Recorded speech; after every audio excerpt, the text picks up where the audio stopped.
I would like to first of all welcome all of you today for participating and as audience and as also as speakers and our own team. So, honorable guests, esteemed speakers, and distinguished participants, it is my privilege today to welcome all of you for this timely session on underwater domain awareness and its relevance for Indo-Philippines relationship. This dialogue marks an important step in fostering collaboration between the two nations in maritime domain, recognizing shared opportunities and challenges. Today's session is not just a confluence of experts, but a testament of the deepening ties between India and Philippines, particularly in maritime security, sustainable ocean governance, and regional cooperation. India and Philippines share a long history of diplomatic relations dating back to 1949 when India established its diplomatic mission in Manila. Over the years, the engagement has grown significantly, especially in trade and defense. Given our strategic locations in the Indo Pacific, maritime security has emerged as a crucial pillar in our relationship. India's recent delivery of BrahMos cruise missiles to the Philippines Navy in April 2024 strengthens this commitment. At the same time, the recent inaugural India Philippines Maritime Dialogue in December 2024 further reinforced cooperation, focusing on maritime security, adherence to international law, and collaboration in maritime industry, marine scientific research, humanitarian assistance and disaster relief, and naval and coast guard operations. Both nations at this juncture recognize the importance of maritime domain awareness, MDA. The operationalization of the White Shipping Agreement between Indian Navy and the Philippines Coast Guard reflects our intent to enhance the information sharing process as well. Moreover, discussions at the Fifth Joint Commission on Bilateral Cooperation emphasized expanding cooperation in cybersecurity, artificial intelligence, space technology, and counterterrorism. And on the other hand, China's assertive claims in the South China Sea has heightened regional security concerns. And China's nine dash line claim, despite being ruled illegitimate by the arbitrary arbitration in 2016, remains a challenge, necessitating stronger regional partnerships. India's multi-alignment foreign policy, particularly through the Act in East policy, has enabled closer partnerships with Southeast Asian nations, including the Philippines. This aligns with India's broader Indo-Pacific strategy, ensuring freedom of navigation and regional stability. Both India and Philippines have increased their military budgets in response to the shifting geopolitical tides. Beyond bilateral defense ties, both nations are also actively contributing to the emerging mini-laterals, smaller flexible groupings. So, one of the suggestions would be a potential India, Philippines, and the other smaller nations such as Indonesia, Malaysia minilateral, which could enhance maritime security cooperation, supply chain resilience, strategic coordination. So, now moving on, what are the different areas of collaboration that we're looking at? So, the key areas of partnership includes economic security, revitalizing supply chains, addressing infrastructure constraints, and expanding digital access and innovation. Energy transition is also another critical area, with India and Philippines poised to collaborate on clean energy solutions to enhance regional sustainability. The strategic importance of Philippines in the Indo-Pacific security architecture cannot be overstated. With India's support in capacity building, particularly in maritime security, Manila can more effectively counter maritime aggression and emerge as a regional leader in strengthening the rules-based order. In this context, UDA technologies are vital to this partnership. The Maritime Research Center and Neerdhoni Technology provide a technology-driven decision-making framework offering innovative acoustic capacity building solutions to enhance maritime situational awareness. MRC focuses on knowledge generation, dissemination, and stakeholder engagement, while NDT serves as an innovation and deployment partner. These initiatives not only support naval and coast guard operations, but also empower coastal communities through digital coastal empowerment strategies, ensuring sustainable maritime security and economic development. India and Philippines must develop constructive mechanisms to advance their shared regional interests while upholding multilateralism, such as ASEAN's principles of consensus and unity amidst diversity, should remain central to our approach. Our discussions today will explore ways to leverage UDA technologies, enhance maritime security, and build resilient ocean dependent communities. With that, let me introduce our esteemed speakers and today's program lineup. The program will commence with introductory remarks by Dr. Commander Arnab Das, founder and director of Niyadwani Technology Pune, who will provide insights into the significance of UDA in strengthening India-Philippines relations. This will be followed by a series of speaker sessions covering key aspects of maritime cooperation.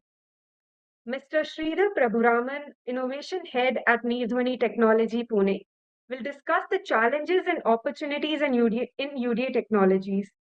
Mr. Shlok Nimani, Research Fellow at Maritime Research Center, will talk about the digital transformation efforts for the coastal communities. Professor Mimi Fabe from National Police College, Philippines, will provide an overview of India-Philippines relations with a special focus on maritime security. She has already shared a comprehensive issue brief for our UDA Digest platform, and we have planned to collaborate further at various levels. Miss Joan Andrea Toledo, also from the National Police College, will explore the challenges faced by ocean-dependent communities, as she already mentioned, which reflects her own background. Dr. Shravana Barua, Associate Professor and Director at Jindal School of International Affairs, will then offer insights on strategic cooperation and policy perspectives. This will be followed by Dr. Shishir from Center for Maritime Economy and Connectivity, who will discuss India's blue economy and regional engagement. After that, we will invite comments from our distinguished guests from India and Philippines. The session will conclude with remarks from Vice Admiral M.P. Muralidharan, former Director General of the Indian Coast Guard, followed by a vote of thanks by Mr. Praful Talera, Sir, Blue Economy Advisor at the Maritime Research Center, Pune. As we embark on today's deliberations, I encourage all of you to engage actively, exchange ideas, and explore new avenues of cooperation. Our shared commitment to a secure, sustainable, and prosperous Indo Pacific requires continuous dialogue and action. I look forward to the insights our esteemed panelists will bring and the partnerships that will emerge from this engagement. Thank you, and I wish you all a fruitful and enriching session. Now, I would like to call upon Dr. Arnab Das for his introductory remarks. So, over to you. Thank you, Catherine. That was a very good opening remarks, and it sets the tone for our discussion today. I will focus very much on the underwater domain awareness after you having given a very good background. So the underwater domain awareness framework, I call it a comprehensive, structured, and inclusive approach to taking maritime governance aspect forward. And this is 10 years of our Honorable Prime Minister announcing the Sagar vision. So I think this is very timely, and I would also like to first acknowledge Professor Mimi's effort in bringing us together and her persistent connect with us. And we are very, very optimistic that we together will be able to add value, not just for Indo-Philippine relations, but for the entire region. And we have some very senior people who are going to be giving their views and guidance in taking this forward. The first and foremost I would like to flag is the tropical characteristics. I mean, we all operate in the tropical waters, but what we don't realize many times is that the underwater technology development that happened during the Cold War period was in the temperate and the polar region. And that has significant limitations when it is deployed in the tropical waters. So to give you a very simple figure is that the sonar performance, which is the only means to see below the water or to generate underwater domain awareness, suffers 60% degradation. Now, we all keep talking about the Indo-Pacific strategic space. The Indo-Pacific strategic space, by definition, is the tropical waters of the Indian Ocean and the Pacific Ocean. Both Philippines and India uh, can play a very significant role in the entire Indo-Pacific strategic space. And but we need to recognize and acknowledge the tropical characteristics. And if we can build capacity and capability to counter the tropical challenges, I think nobody can stop us from playing a leadership role. Now, just to put in context, tropical waters, as I said, and the Indo-Pacific, and where Philippines is and where India is. So the geostrategic location itself means that this collaboration has a huge potential to contribute. And also that we need to work together towards capacity and capability building, or rather, I would say acoustic capacity and capability building to further the underwater domain awareness. Now, let us see what are these specific challenges. I mean, warm versus cold water. So we have talked about the sonar performance, but it also talks about rich biodiversity. I mean, this place is blessed with rich biodiversity, but many times instead of we being able to take advantage of the undersea resources, both living and non-living, we have become a victim to it. And many times we also get waylaid by the extra-regional powers, and we really suffer in terms of not being able to strategically drive our own interest in the region. The dependence on technology also becomes a major factor. So indigenous capability building and partnerships to focus on capacity and capability building becomes a very, very important aspect. Now, for any strategic perspective, people, economy, nature, I mean, this is a very well-known triple bottom line. We need to focus on them, and our performance parameters have to be people, economy, nature. I mean, people has its own specific. I mean, my colleague Catherine has already emphasized on the coastal communities. Unless they, I mean, many times we find that the coastal communities are at the receiving end and they become the victim. Of course, there is a lot of economic opportunities, but have we been able to leverage them? And how do we kind of leverage the economic opportunities? And of course, the sustainability is a very, very important thing. So the nature part becomes very important. So how do we build all this together, or how do we stitch all this together?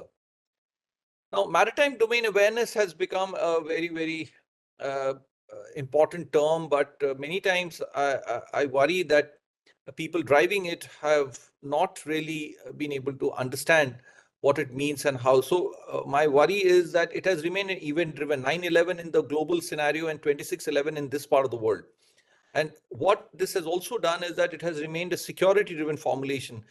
And because of that, it has only remained on surface. So the conventional maritime domain awareness is largely on the surface, but the 90% of the opportunities, resources, and challenges lie below the surface. So underwater domain awareness needs to be given very special attention, and focus needs to be brought in there.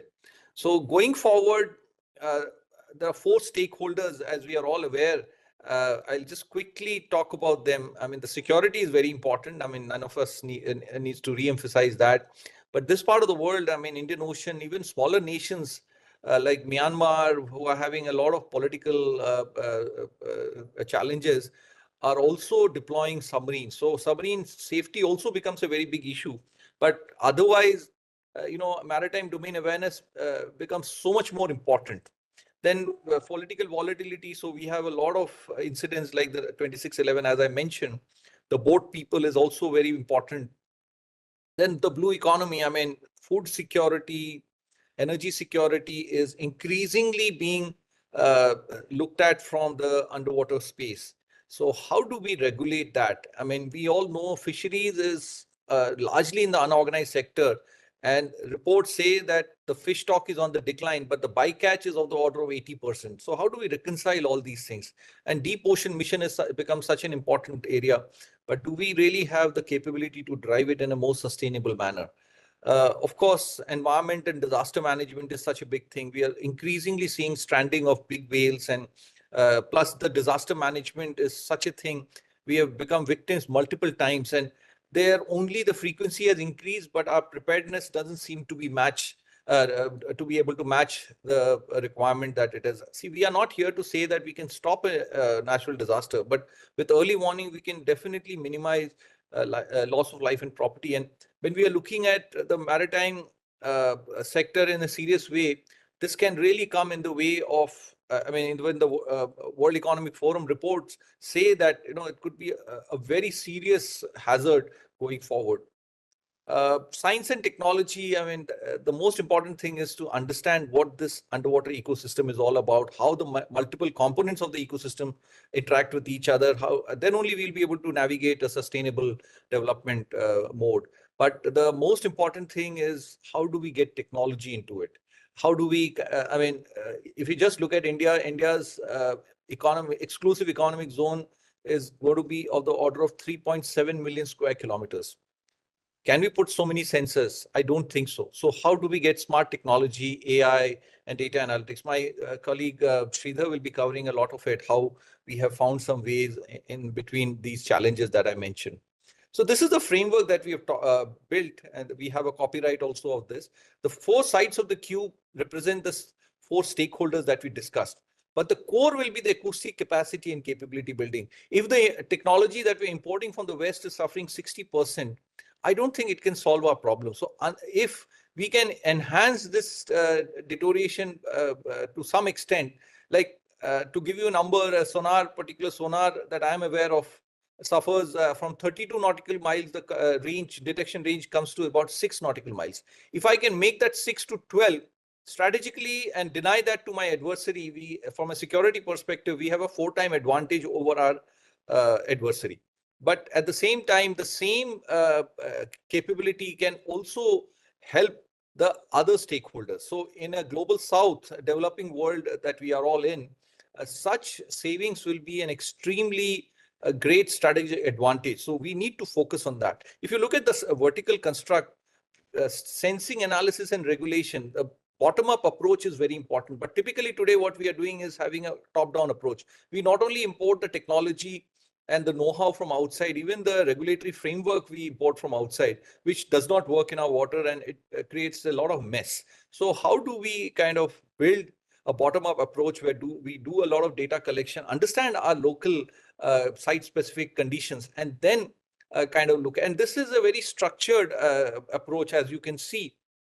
Different components or different stakeholders within, or even for countries to collaborate, this is, I think, can be a very, very important framework. And it is inclusive because it also addresses the communities. So my colleague Shlok will also talk a little bit about what we have been doing for the communities. And we will be having a very focused discussion. Our team recently went to the Maharashtra and the Gujarat coast and got some very insightful inputs from them. And they have, the coastal community has given a lot of positive feedback to our work and the relevance of it. We can divide that into smaller parts like underwater radiated noise from ships. It helps the military in terms of stealth. It also helps the conservation people in terms of regulators, in terms of acoustic habitat degradation. And of course, that suppliers of ships, I mean, the designers and the ship builders can take a lot of inputs from us and reduce the underwater noise because of shipping. And this can cause a lot of sustainable advantage in this part of the world. Similarly, for sediment management also, the connectivity is largely kind of disrupted because of the siltation. That is a very unique characteristic of this part of the world, or the tropical waters. So different stakeholders can come together and kind of take advantage of this. So, I mean, as I said, the tropical waters are very different, but modeling and simulation is something which we need to look at, because for AI and ML, a lot of data is required, which is not available. So my colleague Sridhar will discuss how we have kind of found a way forward in this. And I think these are some of the unique solutions globally, which our team has been able to put forward.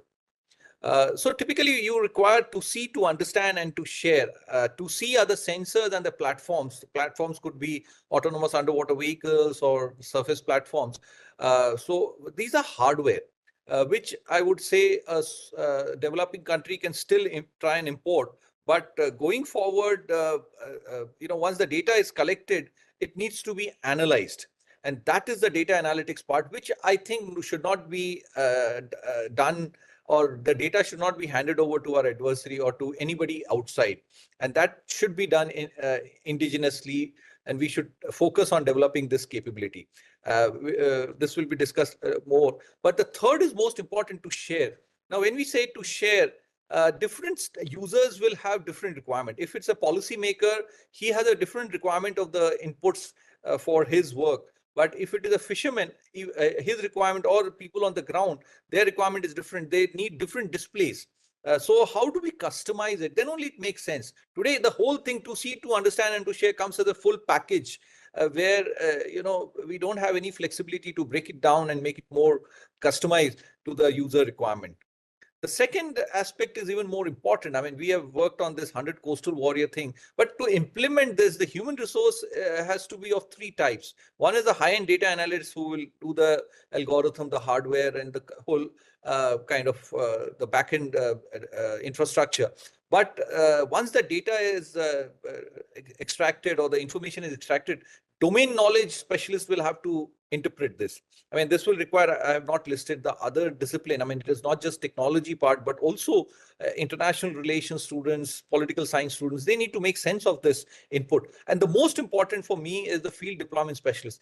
These are the coastal community people who, with a little bit of skilling and little bit of support, can be a big asset in terms of managing the waterfront. So this will become the most inclusive part, where we can integrate them into the thing, and the traditional knowledge will come very handy here. I mean, this whole South Asia or Asia, the coastal communities have very unique capabilities, traditional knowledge or indigenous knowledge, which can be put into this larger digital transformation that we are trying to build. So this coastal warrior proposal is something we have built, where we can come together and kind of take this forward. I'll not spend too much time here. This is the marine spatial planning that we have done.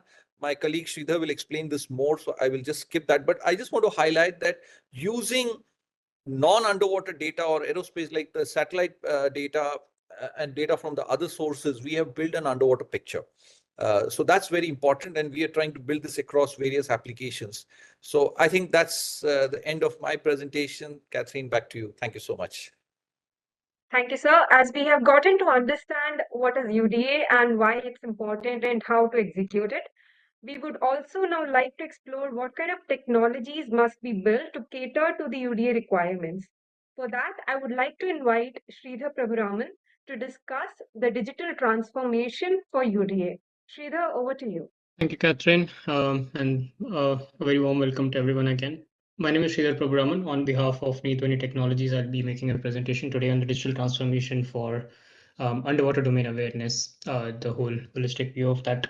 Now, before we get into digital transformation, Arnab sir very succinctly brought out what underwater domain awareness aspect is. And if you could remember the cube that he presented, the digital transformation effort here essentially is to transform. So in the top of the cube, we have the aspect of acoustic capacity and capability building, which is essentially understanding what is happening underwater in terms of both the acoustic science as well as how we can monitor it, how we can have any risk assessment, how we can perform predictive analysis, and so on and so forth.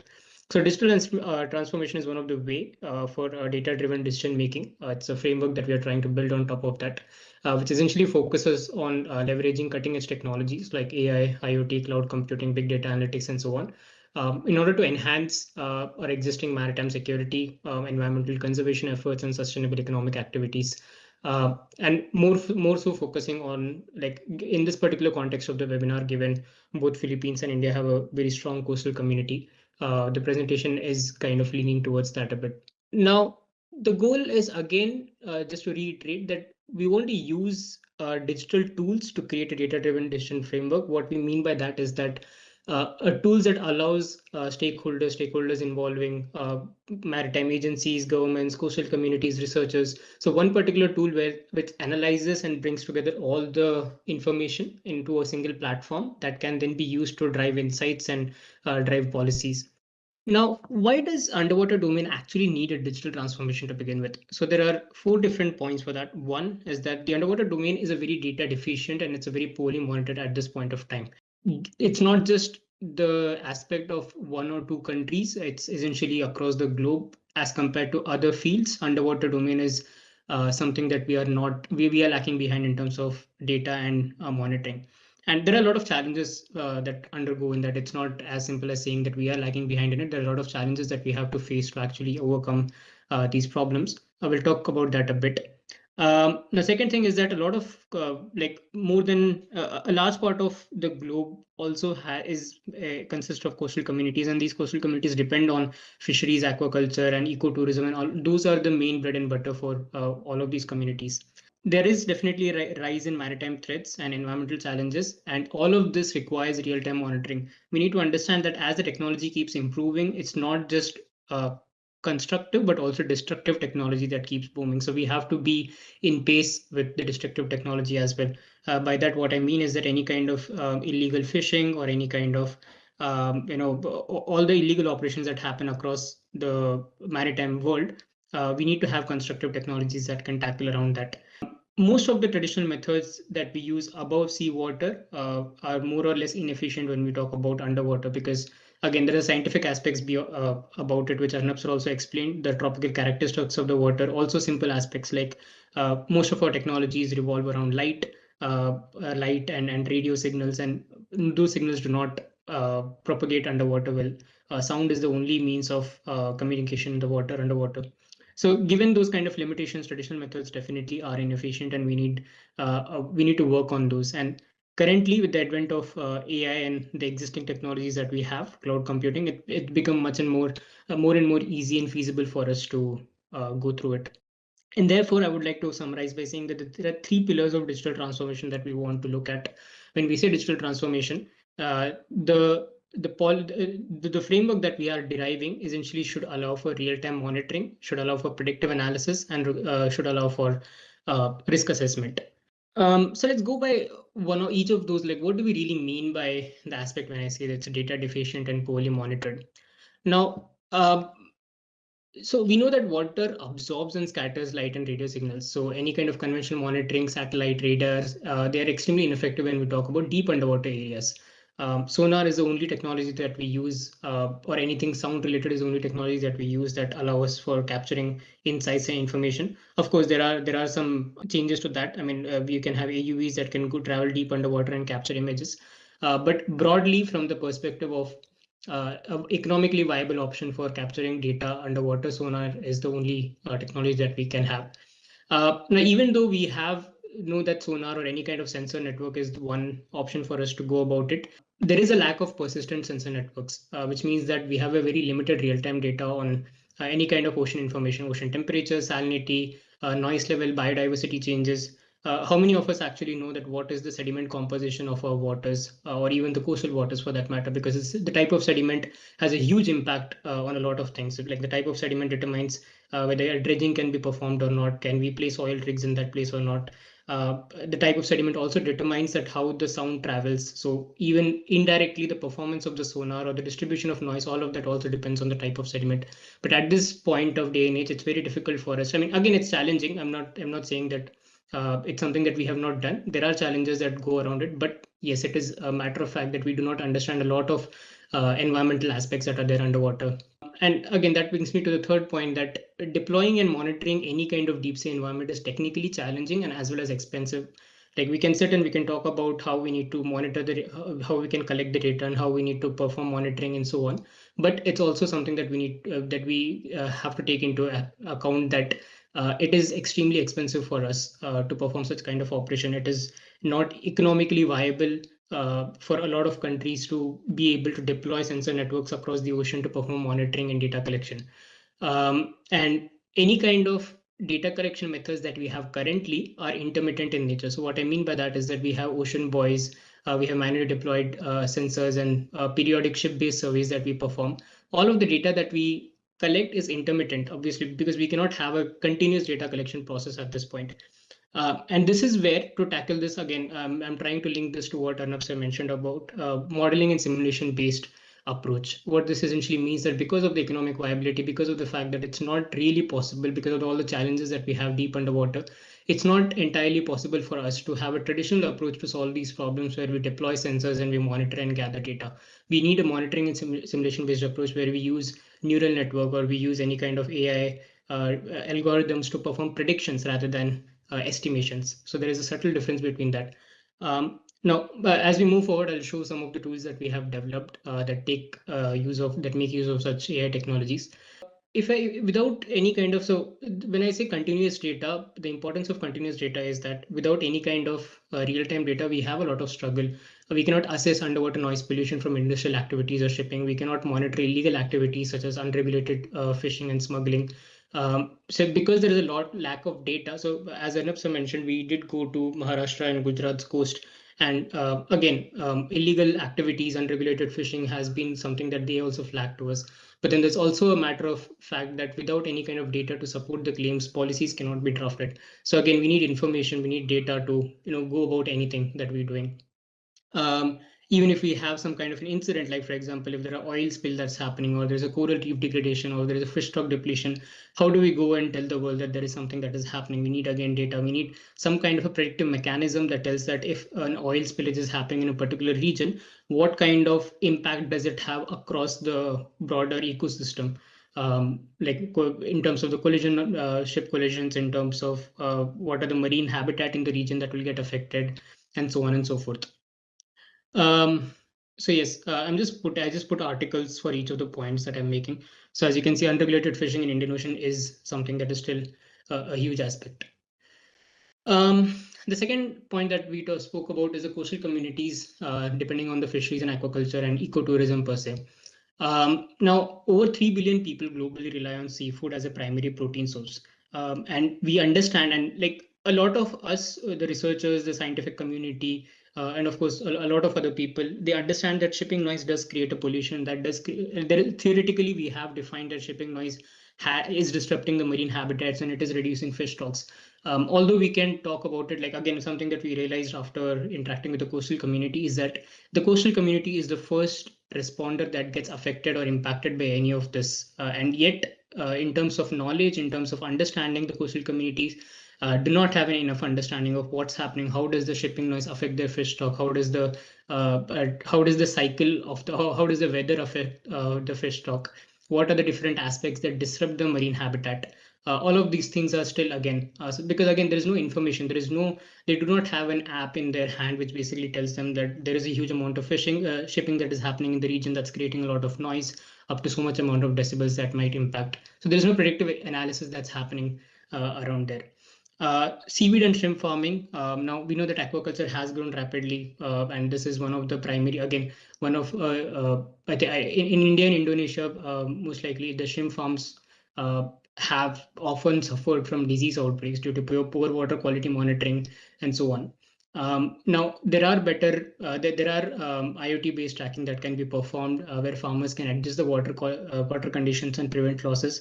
But again, that's the digital transformation aspect. Having an IoT-based tracking system, having a tool that can tell the farmers that if your condition for growth is so much amount of temperature, this is the oxygen threshold that you have, this is the predicted amount of shrimp and seaweed growth that we are predicting. You need to reduce reduce the the water conditions by so on and so forth. There are definitely different challenges around here. Climate change is causing ocean acidification, coral bleaching, and rising sea temperatures are affecting the aquaculture yields. And we still have lack of data on these environmental factors. So what is the water quality? What is the habitat health? And all of this makes it difficult for the fishermen and aquaculture farmers to adapt and optimize the yields that they try. The third point, rising maritime threats, environmental challenges, all of this, again, this is not a new topic. The maritime threats and environmental challenges has been something that has been going on for quite some time now. Now, illegal fishing, smuggling, unauthorized vessel movements, all of them remain to be a challenge, be it any kind of terrorism attack or anything. Dark ships, the whole term dark ships has been coined from that perspective, that if you cannot track the movement, because it's a vast, like open sea is a vast area, there is definitely not a possibility for any kind of coastal coast guards or any other such kind of military force to actually keep an eye on everyone. So we need technologies that can understand. So we need technologies that can track the movement of ships. We have done some work in NDT before, where we basically use historical data of vessels to identify what is the path that a vessel should ideally take versus the path that it is taking currently. Again, none of these tools, none of these technologies that I'm talking about are accurate. But then again, we are not aiming for accuracy. We are aiming for some inputs, generating some data that would give us a bit of a boost in terms of our initiative. So yes, so these periodic inspections and delayed reporting, all of them, the current system that we have make us more of a reactive, takes more of a reactive approach than a proactive approach. After something happens, we try to analyze and we try to perform some operation. Again, we are doing to the best of our capabilities, but with the technology changing, it's time for us to adapt. There's definitely a lot of environmental challenges that are going around, plastic pollution, oil spills, extreme weather events that are happening. So to tackle all of this thing is why we need real-time monitoring. So when we talk about real-time monitoring, like we can, as I said, we can use historical data to identify what is the route that ships need to take. We already have satellite that basically prints us the picture of what are the ships in the region. We have AIS data, of course, like some of the vessels can disable their AIS transponders, but then collaborating that with the satellite data, which showcases the images of the ships. So those kind of approaches, those kind of technologies are what we're aiming towards when we say digital transformation. And the other aspect essentially is also that when we are talking about any kind of planning or marine spatial planning, again, I'll present that in forward. One of the key approaches that we are trying to take here is that just like a traditional MSP tool will essentially showcase what is the shipping, what is the density of shipping in the region, where are the regions where ports are present, and so on and so forth. However, the actual decision does not come from just that part. The actual decision comes from what is the noise being generated from the shipping, what is the habitat in the region, what habitat is getting impacted, what kind of wind noise is there in the region, where are the oil rigs placed, and so on and so forth. Like where are the ports present in the region and how much noise is there around the port. So what the point I'm trying to make is that the digital transformation initiative is not just around collecting the data, but actually analyzing the data to provide meaningful inputs out of them, rather than just collecting them and showcasing them in a single source, which doesn't really provide like actionable insights. Um, I won't talk too much about the shrimp and seaweed. I think my able colleague Shlok, who has worked on this, is more empowered to work on it. But as I said, just like fishing and any other such kind of this thing, shrimp and seaweed farming is also one of the major sources of income for coastal communities. And that basically means that we need tools that can empower these communities to make informed and data-driven decisions.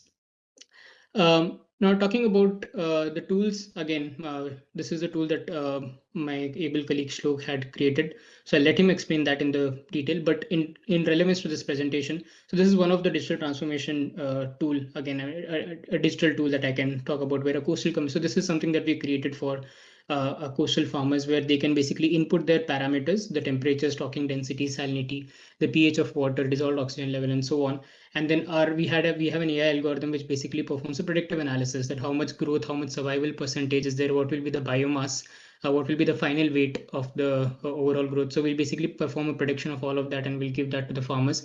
And we'll also give a recommender analysis which showcases that your temperature level is extremely high or the pH of the water is extremely high, which needs to be reduced, and so on and so forth. So this has been an initiative that we carried on. This app is ready, this tool is ready. The second phase of this work is ongoing, where even this aspect of temperature, stocking density, and all of this, we are deploying IoT devices. We are deploying sensors that can capture all of these from artificial ponds, and then that can be then fed to our AI system, AI-based model that will then evolve and make better predictions in the future. So this is one of the initiatives for digital transformation. Um, the second aspect, again, marine life conservation is an important aspect. Increased shipping, more underwater noise. Noise disrupts the marine species. We know that marine species use uh, sound is the only form of communication for marine species. They cannot see underwater. So when we make a huge amount of noise, that basically means that these species they can't use their echolocation anymore, and therefore they cannot find prey. They cannot find food. So the whole habitat gets disrupted. And I mean, G.V. Frisk in his work has earlier predicted that at every at every decade or so, there is a difference. There is a difference of around 10 decibel or 20 decibel in the noise level that happens underwater, and that is a huge amount of difference when we talk about decibels. So how are we going to tackle this kind of a problem is something that again we need to work on. The second important thing is the monitoring of ship noise is not a new concept. This has been something that has been started from the Cold War period. Back then, an acoustician called as Donald Ross is the person who actually started this during the Cold War period. They installed hydrophones. Now that is what we today call as a SOSU system. They deployed hydrophones and they basically recorded the noise. They basically identified that the hydrophones were supposed to identify the sounds of submarines that are passing through that sensor network. The acoustician Donald Ross further, then he went ahead and he basically analyzed that data, analyzed that that noise level, and he basically created a linear equation that fits into that recording and said that a ship having so much length and so much speed will create so much amount of noise. So let's just call it A express by equals to C kind of an equation. Now the problem is, and for a long period of time we have been using that model. Of course, there have been multiple adaptations on top of that model, but that has been the base study, that has been the base model for the longest period of time. The problem, however, is with today in 2025, the ships are very different from what the ships were in Cold War period. That means the length of the ship, how much gross tonnage that ship weighs, what is the speed with which that ship moves, the material that is used in the ship. A lot of those things have changed. So therefore, that equation that we are using to calculate the ship noise is no longer valid. So what I'm trying to say is that there cannot be one solution that basically that applies across a lot of different period of time. So that is where again AI comes into picture. We need an artificial intelligence system that can understand the changes in the environment and accordingly predict and accordingly perform estimations. And that is what again this tool that we have created is for. Now again, this is one of our more prouder achievements here. Again, it took us some time, but the tool that we have developed here, this is in a beta phase right now, is a shipping related noise estimation tool. The idea here is that to make it reachable for the community to be able to understand what is the noise that is coming out of a ship. So those yellow dots that you can see there is basically are basically ships in the region, shipping density in the region. So we are providing two options of obtaining the cumulative noise, where they can select the date range to and from, and it will basically showcase what is the cumulative noise in the region across that date. And of course, the user can select the frequency in which they want the noise in, and so on and so forth. And if you hover upon, like in the right hand side, as you can see, if you hover on a particular dot, it will showcase you which ship is that, what is the speed with which it is moving, and so on. Of course, we are making multiple improvements to make it look more appealing. But from a feature perspective, this is something that we have developed. The other part of the same tool, and this was the more challenging part. Again, AI comes into picture, is the instantaneous noise map. So what I spoke about estimating the noise of the ship and the channel model that is used for estimating the transmission loss between the source and the receiver. Uh, so we need to appreciate that this is a linear equation, which means that if you do it for one ship and one receiver, it will take, if say 1 second. For thousands of ships or 10,000 of ships, it's going to take 10,000 seconds. And we cannot wait for that long to obtain instantaneous data or instantaneous noise level in a region. Again, that is where we use artificial intelligence. So we basically published a paper of using neural network for estimation of transmission loss.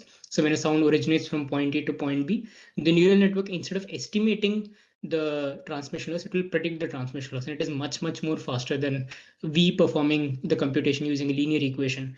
And that has given us the edge that allowed us to create this tool where a user can basically select the depth, drag a region for which they want the noise level, and it will, as you can see on the right hand side of the screen, it will print the noise level for that region. Of course, we provide multiple other inputs as well, where you also showcase the bathymetry, what is the depth level of the water where that kind of a noise is there. And of course, you can also add the AIS layer on top of it to see what are the ships that are contributing to that kind of a noise, and so on. But again, AI or digital tools or the so-called advanced technologies is what have enabled us to obtain such kind of an instantaneous noise map. And this is important because it allows us to gather information in real time. It allows us to understand what kind of activity is happening in real time, rather than, as I said, a continuous source of data, rather than having an intermittent source of data. Of course, both of them are important, but more from a monitoring perspective, this is something that we have developed. Um, Again, the marine spatial planning tool, just to give a sneak peek, this is the broader thing that we are approaching towards. which is like one tool where everything is provided, right from marine environment management to climate risk management to resource mapping, understanding where are shrimps, where are what is the location for shrimps, what is the location for uh, uh, anyway, what is the location for shrimps and seaweeds? What is the location for any kind of oil rigs and ports and everything like that? All of that gets added into this thing. And therefore, one place where the policymakers or any kind of stakeholders, including the coastal community, can understand the relevance of everything together. So as I end my presentation, the future of digital transformation, we need to have an expansion of AI-driven monitoring systems. We need to have an integration of cloud-based UDA platforms. We need to have a government and industry adoption of sustainable policies, and we need to have community-driven data collection. Now, this is an important part where I want to also spend 2 more minutes. Where now, again, as I mentioned, that one thing that we have realized is that community is the first responder for any kind of activity that happens. They are the ones who experience the impacts of environmental changes first, be it declining fish stock, be it coral bleaching, be it increasing pollution. They are the ones that get impacted. And therefore, it is important that we engage the local communities in the data collection and reporting process. And that will allow us to expand the scale of ocean monitoring. And while it will also ensure that the conservation efforts that we are having is aligning with the requirement of the local community. And again, empowering them is will be this thing. There is, in fact, an e-oceans initiative that has been created that basically allows the diverse fishermen and local communities to report ocean changes using a mobile app. And that is, again, I found that to be a really interesting tool that has been developed. So yes, we are moving in that direction. We are moving in the right direction, but we need to increase the pace and we need to have more resources allocated to this kind of a work. At the end of it all, what we are aiming for is that coastal communities should have real-time insights to protect their livelihoods. Marine life conservation should be enhanced through AI-driven monitoring and regulations. Maritime security needs to be strengthened using autonomous surveillance and predictive analytics, and a global cloud-based UDA system where a seamless integration of data and decision making happens, where you have one platform where all the information is present and nothing is in silos as such. With that, I hope I did not exceed my time in my presentation. Thank you. I would like to highlight that Sridhar is the head of innovation at Needhwani Technologies, and he's spearheading several critical AI/ML driven technology projects with significant implications for marine spatial planning and beyond. Now, I would like to invite Shlok Nimani, a research fellow at the Maritime Research Center, to share insights on his work in digital transformation, but from the perspective of coastal infrastructure and livelihoods. So, Shlok, over to you. Hi everybody, myself Shlok Nimani. I am working as a research fellow at Maritime Research Center. Here I am just there for a small speech to actually highlight to all our audience that how you can appreciate what MRC is doing. So I would like to start this with telling you that aquaculture has been earmarked as the sunrise sector of our economy in India. So why would someone say some sector to be sunrise? Because as a part of a subsector of the agriculture economy, aquaculture has been growing at a rapid pace of 10% annual growth rate in the past decade. So what's driving this certain interest in this sector? So it's not just about the lucrative returns which the economy can gain from promoting aquaculture, but it's also about the creation of livelihood as well as empowering the coastal communities. Here, via aquaculture, if we think in terms of aquaculture, we as the Indian tradition, many people were engaged in the activities of fishing, and fisheries is something these communities are closely knit with. But over the time, when there are certain anthropogenic activities, including the IUU fishing, as known as illegal, unreported, and undisclosed fishing activities, due to this, the increased demand for the seafood has led to the rapid decline in the natural stock for the fisheries. So this has led to the growth of aquaculture to actually cater to this increasing demand. Because as my colleague Sridhar has also pointed out that close to 3 billion people rely on seafood as their protein source. And it's really you can see how much benefits you can have by having seafood as your protein source rather than having some other synthetic generated organic product for your protein requirements. So this growth of seafood to drive the nutrition has actually increased the demand, and most of the developing countries are the ones who are catering to this supply. India, being the second largest producer in terms of the shrimp farming, just after Ecuador, alongside that, even if there are opportunities in this industry, what is important is to understand what are the threats this industry is facing. We, as India, is a developing nation as well as it's also a tropical nation, and the tropical nations are facing a common challenge of climate change.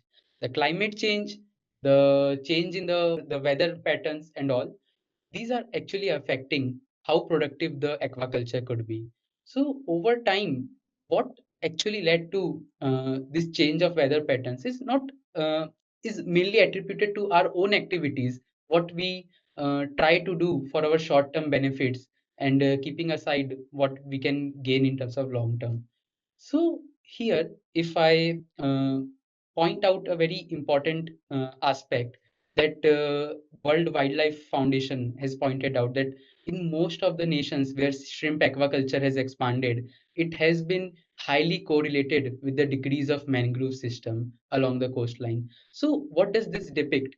That in this coastal infrastructure, while you can allocate land or space for one activity, that is coming at a cost of something else. So here, what is that something else? That needs to be planned. That will come from this data, which is going to be included in this framework of MSP. And that's what where the UDA comes to act as an enabler for this digital transmission solution, which we have named APY analysis. So what does APY analysis actually empower or strengthen the complete aquaculture framework? So it actually has two objectives mainly: to focus more upon the yield or the productivity, and how that is done. So as we all know, in aquaculture, it is a controlled cultivation of the organism. So in that, to get the maximum throughput or productivity, what does it mean? That you provide the most optimal conditions to grow the organism. So here the organism can be seaweed or fishes, or it can be shrimps also. So to grow this in the optimal condition, not every farmer, because whenever some research is done, it's not important in this sector that it's just confined to the research institute. It should go or disseminate to the coastal or the ground level people, which actually rarely happens. So to cater to that, this APY tool, if it reaches or gets scaled to a larger audience, to a larger population along the coast, so there this APY tool can help them optimize the production of their farm. That way, the reliance on the land or the area requirement will be reduced. Because if I want to highlight this, last week only, Honorable CM of Andhra Pradesh has announced that the aquaculture is a rapidly growing sector, and to create more employment opportunities, the aquaculture activities are going to expand, and they will expand the land under aquaculture close to 3x of the original value. So why so much dependence on the area to increase production? That is because when the productivity can't be increased, and this gap of why not focusing on the productivity and more on the area, is what we are trying to fill by having this APY analysis. This was the first aspect of the APY analysis, which I said as the increase of the productivity. Second is the skill training. Overall, globally, the total seaweed production has surpassed close to 35 million metric tons. And where is India if we talk about in terms of that? So we just produce a paltry sum of close to 50,000 metric tons. And mainly out of 35 million metric tons, it's just mainly coming from China, close to 22 million metric tons. So there is a huge gap for not just for India, but many nations who have a lot of potential to harness in terms of seaweed. Seaweeds are also, for those who are not aware, one of the most sustainable species that can be grown because of their carbon sequestration properties, as well as they can be used as a blue carbon storage by sinking them to the ocean bed. So via this APY tool, we want to train farmers and create more awareness around seaweed, how to grow seaweed with the most highest productivity to increase their returns on investment, as well as to promote integrated multi-trophic aquaculture by allowing them to understand what is the compatibility between temperature requirements for shrimp versus what is the temperature requirements for seaweed. That way they can see which species are compatible and which are not, and that will help to promote IMTA in this sector to make it more sustainable. Because if in the long term you can't just rely more on the increasing area to increase your production levels, the APY analysis is one of the solution which we are trying to integrate in the MSP. Now, if I talk just about productivity and all and the MSP, so why the planning and why the spatial planning? Because it's not just about nature, it's also about the social harmony. When we talk about, I said the shrimp aquaculture led to the decline of mangroves and other coastal ecosystems. But there are also conflicts between the communities where they want to participate in aquaculture versus they want to participate in the agriculture. In cases of like run of Kutch in India, Gujarat, so people also want to have their salt farms where they get the salt extracted from the seawater.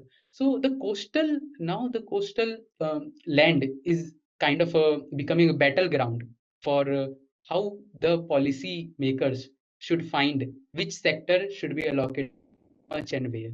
So that's all which will come through this data-driven analysis as a part of marine spatial planning.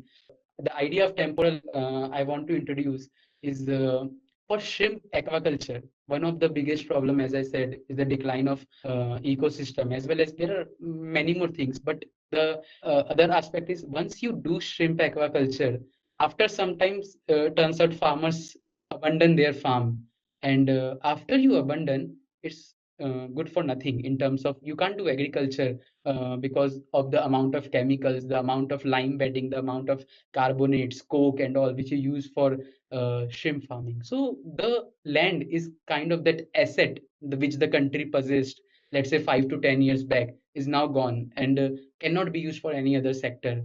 So that's how in this temporal range, if you can allocate things uh, in the spatial way of which area is most optimum to have certain amount of let's say certain sector should be allocated this much land, and you can predict how much time this sector will actually utilize this land, then you can actually calculate what's the worth of allocating.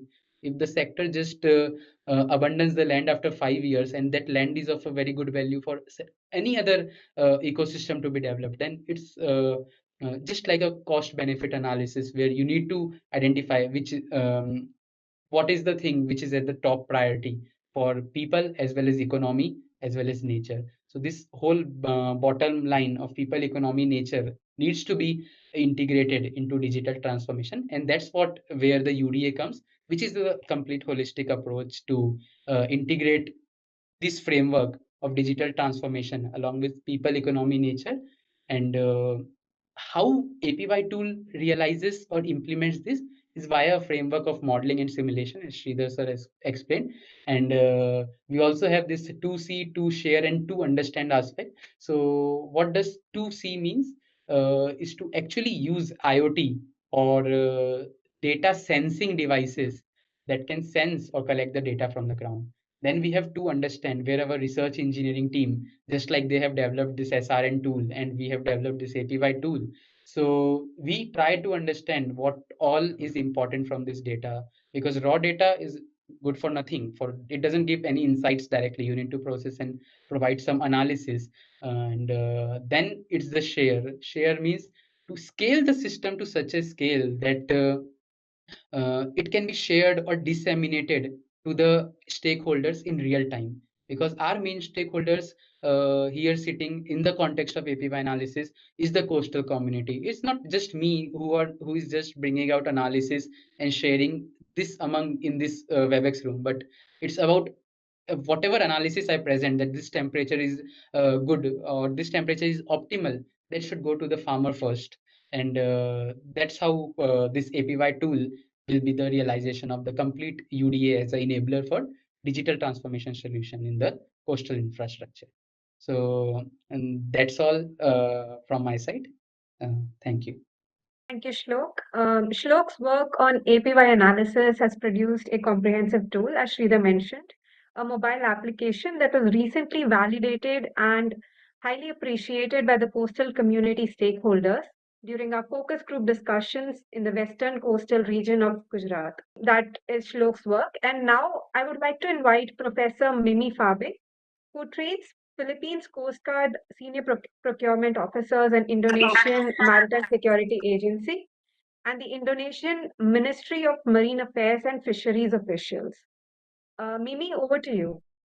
Thank you very much, Catherine.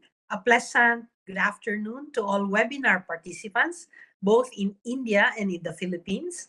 And I would like to thank Dr. Commander Arnab Das, the founder, director of the Maritime Research Center, for having invited me and my colleague, Joan Andrea Toledo, to this webinar. My initial knowledge about the Maritime Research Center is because of an excellent research output done by a research intern on underwater maritime domain awareness. So that was the time that I reached out to Commander Dr. Arnab Das and to Catherine. And they very kindly assisted me and gave me information on underwater maritime domain awareness. So I thank them for that. That is the beginning of this long partnership. I would say that India and the Philippines are approaching the golden age of our relationship. So the Philippines is both an archipelagic and a maritime nation, which relies on the stability of maritime commerce and the global trade. We have more than 6 million seafarers who enable global trade. They work in the different shipping sectors globally. We also have millions of families who form part of ocean-dependent communities. Later on, my colleague, Joan Toledo, will tackle the pathways of Filipino ocean-dependent communities who traverse the world's waterways and oceans in order to carry out their livelihood. Thus, the two previous presentations really opened our knowledge that sustainable livelihoods is possible for ocean-dependent communities as well as coastal communities. The Philippines also have 37,500 coastal barangays who rely on the sea for their livelihood.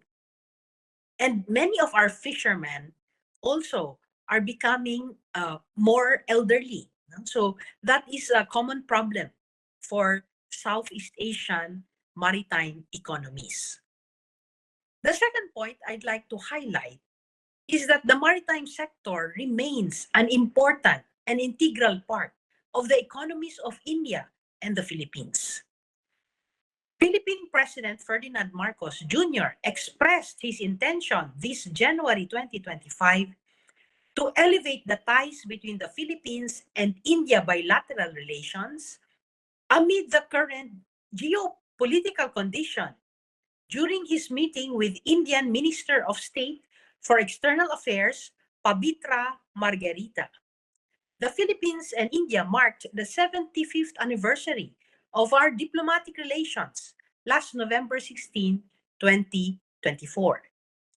President Marcos remarked, and I quote, "The interactions between India and the Philippines have certainly increased in the past few years. And certainly, we would like to continue that closeness. Well, the plan to elevate the bilateral relations is very interesting because of geopolitical issues. Whereas we used to speak of Pacific or Asia Pacific, it's now the Indo-Pacific. And that's why I think that the alliances and the partnerships that we make become more important. End of quote. That is what President Marcos told Minister Margarita during their meeting at Malacanang Palace. So briefly, Philippine trade with India has been consistently increasing. In 2023, total trade with India reached $3 billion, with exports valued at $1.1 billion and imports at almost $2 billion. India currently ranks as the Philippines' 15th top trading partner.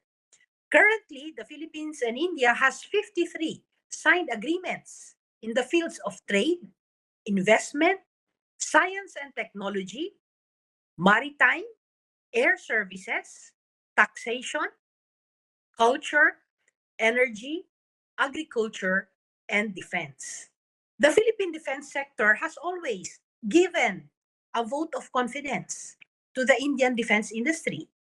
Primarily, the Philippines purchased the BrahMos missile. And because of the import and the usefulness of the BrahMos missile for the Philippines informed the Indonesian government that they too should purchase BrahMos missiles. Currently, there are talks for procurement of BrahMos missiles by the Indonesian government. Another area is that for 2025, the Philippine Armed Forces committed to spend $200 million to purchase another set of missiles, the Akash missiles from Bharat Limited Company of India. And for 2025, the Philippine Coast Guard has an existing budget of $100 million for maritime domain awareness. The partnership between maritime research and our ocean think tank, Indo-Pacific Alliance, we can help the Philippine Coast Guard, the Philippine National Police Maritime Group understand underwater maritime domain awareness so that in 2026, the Philippine Coast Guard, the Philippine National Police Maritime Group will set aside a program budget of $100 million for underwater maritime domain awareness, focusing on Indian technologies. That's why there are many opportunities for this sector, and the presentations that I have heard from the Maritime Research Center will empower Filipino, Indonesian, and Malaysian ocean-dependent communities. And this research is carried out by the excellent research team of the Maritime Research Center. In recent times, in 2017, the Philippines and India signed a memorandum of understanding on the defense industry and logistics cooperation. And last September 10, 2024, the Armed Forces of the Philippines and the Indian Armed Forces held their 5th Joint Defense Cooperation Committee and the 3rd Service-to-Service meeting in Camp Aguinaldo, Quezon City, Philippines. So during both events, the senior military officers of the two respective governments expressed their firm devotion to a more robust defense cooperation. India is already a reliable supplier of defense products and technologies. Now, these missiles gives the Philippines more leverage and options in the ever-growing threat of conflict in the South China Sea.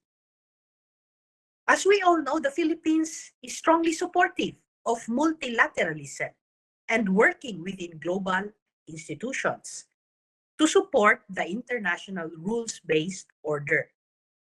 The Philippines strongly supports regional rules-based multilateralism and dispute resolution and management, more significantly through the ASEAN. So the ASEAN blueprint reflects ASEAN to be a rules-based community of shared norms and values including in maritime affairs. The promotion of the Indo-Pacific vision offers a contemporary framework for shaping and reinforcing the rules that will contribute to the regional order. Provided it is calibrated to the interests and expectations of nations across the region, it has the potential to generate a wider acceptance of the rules-based order. The rules-based order refers to the body of rules, norms, and institutions that regulate the behavior and interactions of sovereign states and other actors of the global system. Thus, the rules-based order empowers states to interact with each other in a manner that maximizes cooperation while reducing the likelihood of conflict. The international order is increasingly under challenge by rising and authoritarian powers, including in the maritime domain. The rules-based order has been particularly important in establishing maritime order through the 1982 United Nations Convention on the Law of the Sea. So here, as a way to expand Philippine-India defense relations, there needs to be more engagement and collaboration, particularly in the area of the underwater maritime domain awareness. This is a strategic alignment of security priorities between the two countries. To exemplify further, India, through the Maritime Research Center of Dr. Commander Arnab Das, a center dedicated to the expertise of underwater maritime domain awareness, can establish close linkages with the National Police College and also with ocean think tanks in Southeast Asia. So we emphasize the importance of capacity building linkages and the provision of fellowship training so as to empower Filipino maritime law enforcement officers with the appropriate knowledge and practical expertise in Indian indigenous technologies and best practices in managing underwater maritime domain awareness security threats. This kind of training is timely with the discovery of underwater Chinese drones within Philippine territory. Moreover, the Philippine Navy also detected the presence of a Russian submarine inside Philippine territorial waters. Given these new maritime security threats, Indian security expertise in the maritime sector and also in the underwater maritime domain awareness will be helpful to repel any Chinese maritime incursions within Philippine territory. Therefore, the Philippines needs to improve its deterrence capabilities through the use of AI and electronic warfare in the South China Sea, including the establishment of a special technologies department within the Philippine National Maritime Council. For the Philippines to be successful in doing that, we will need the help of our strong ally, the government of India, under the leadership of Prime Minister Narendra Modi. Now I will tackle the Look East policy of India. Southeast Asia holds a strategic importance due to its geographical proximity to India and its role as the gateway to the South China Sea. Southeast Asia is a crucial part of the Indo-Pacific geopolitical framework, and India's growing relationship with the region is seen as a counterbalance to China's expanding economic and military influence. Therefore, in Modi 3.0, India aims to solidify its position as a reliable partner in the Indo-Pacific region. In a speech given by Indian Prime Minister Narendra Modi, he noted that Southeast Asia remains a strategic area for India's external engagement, stating that for India, no region receives as much attention as this Southeast Asia.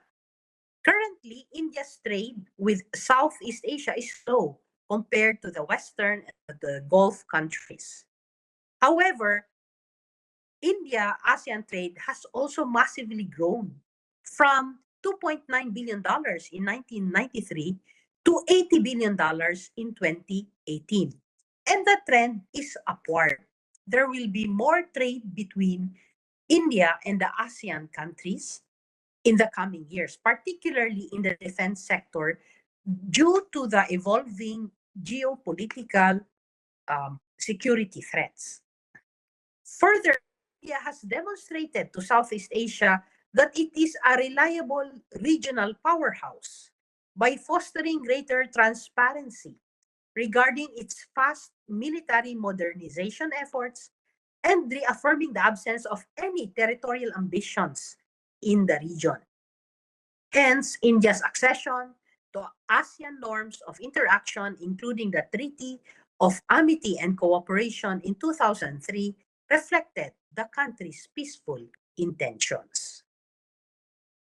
India's involvement in the ASEAN Regional Forum in 1996 represents a historical phase, since this was the first time that India had opted to be part of a multilateral security forum, a radical departure from its usual practice of non-alignment, neutrality, and aversion to security alliances.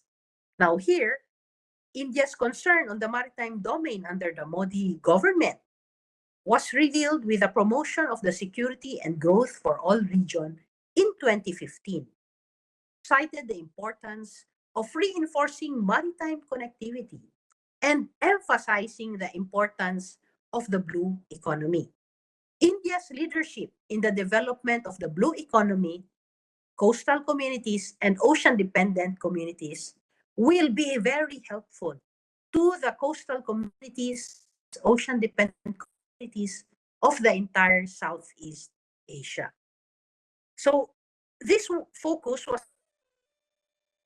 eastwards to include the Western Pacific, with ASEAN at the center of this space. Prime Minister Modi crafted the India-Pacific Oceans Initiative during the East Asian Summit as a way, in 2019, as a way to create a safe, secure, stable, prosperous, and sustainable maritime domain. With the ever-evolving maritime security threats, India's leadership, not only in the Indian Ocean region, but also in the South China Sea, will be strategic. That's why the title of my presentation is the India-Philippine relations from great to strategic, because in the coming years we have to be strategic. And Prime Minister Modi highlighted the need for a common rules-based order for the region that must equally apply to all individually, as well as to the global commons. And India believes in sovereignty and territorial integrity, as well as the equality of all nations, irrespective of size and strength.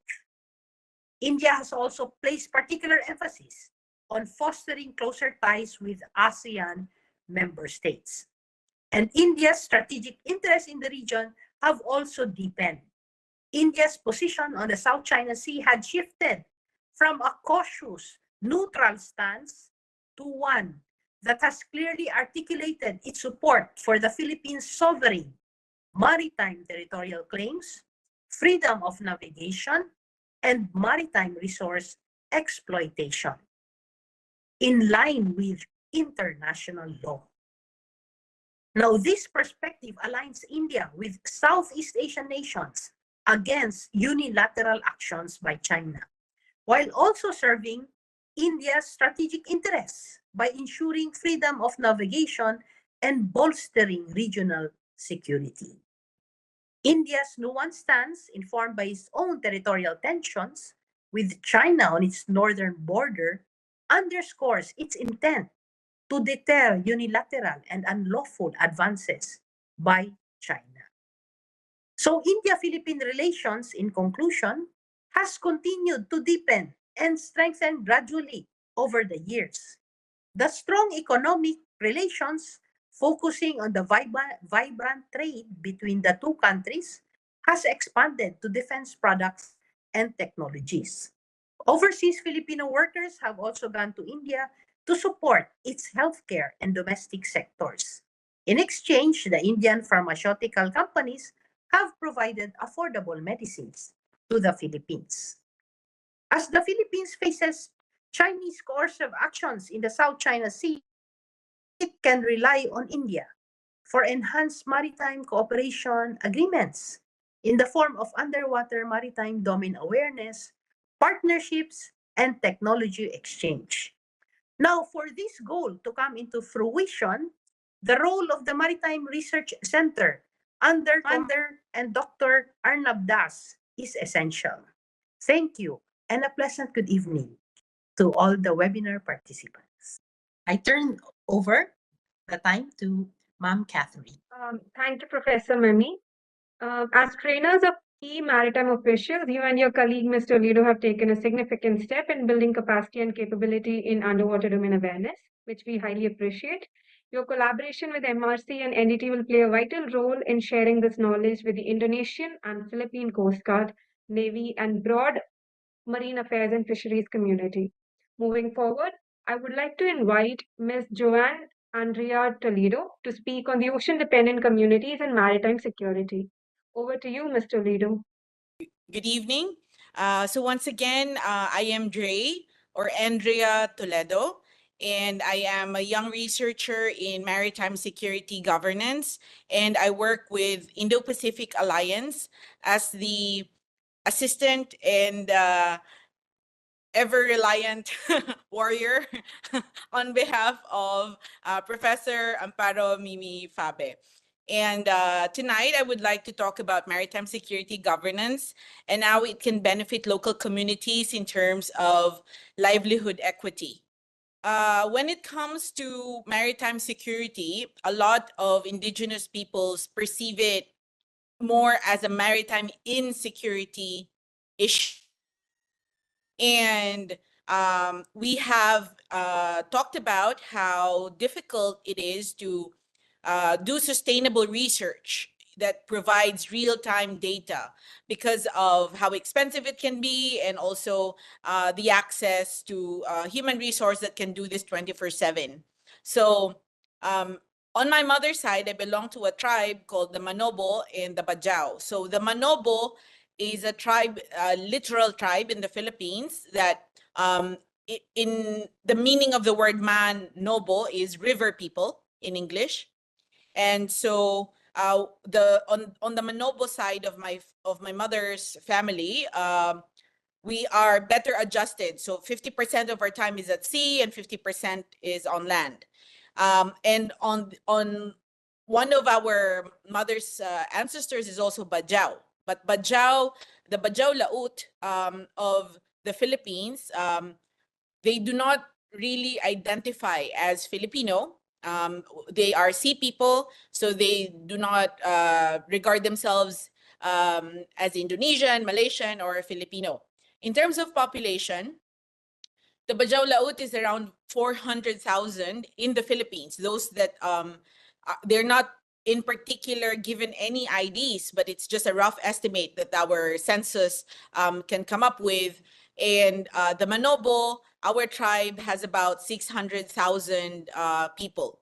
So together you can see that our tribes are about 1 million.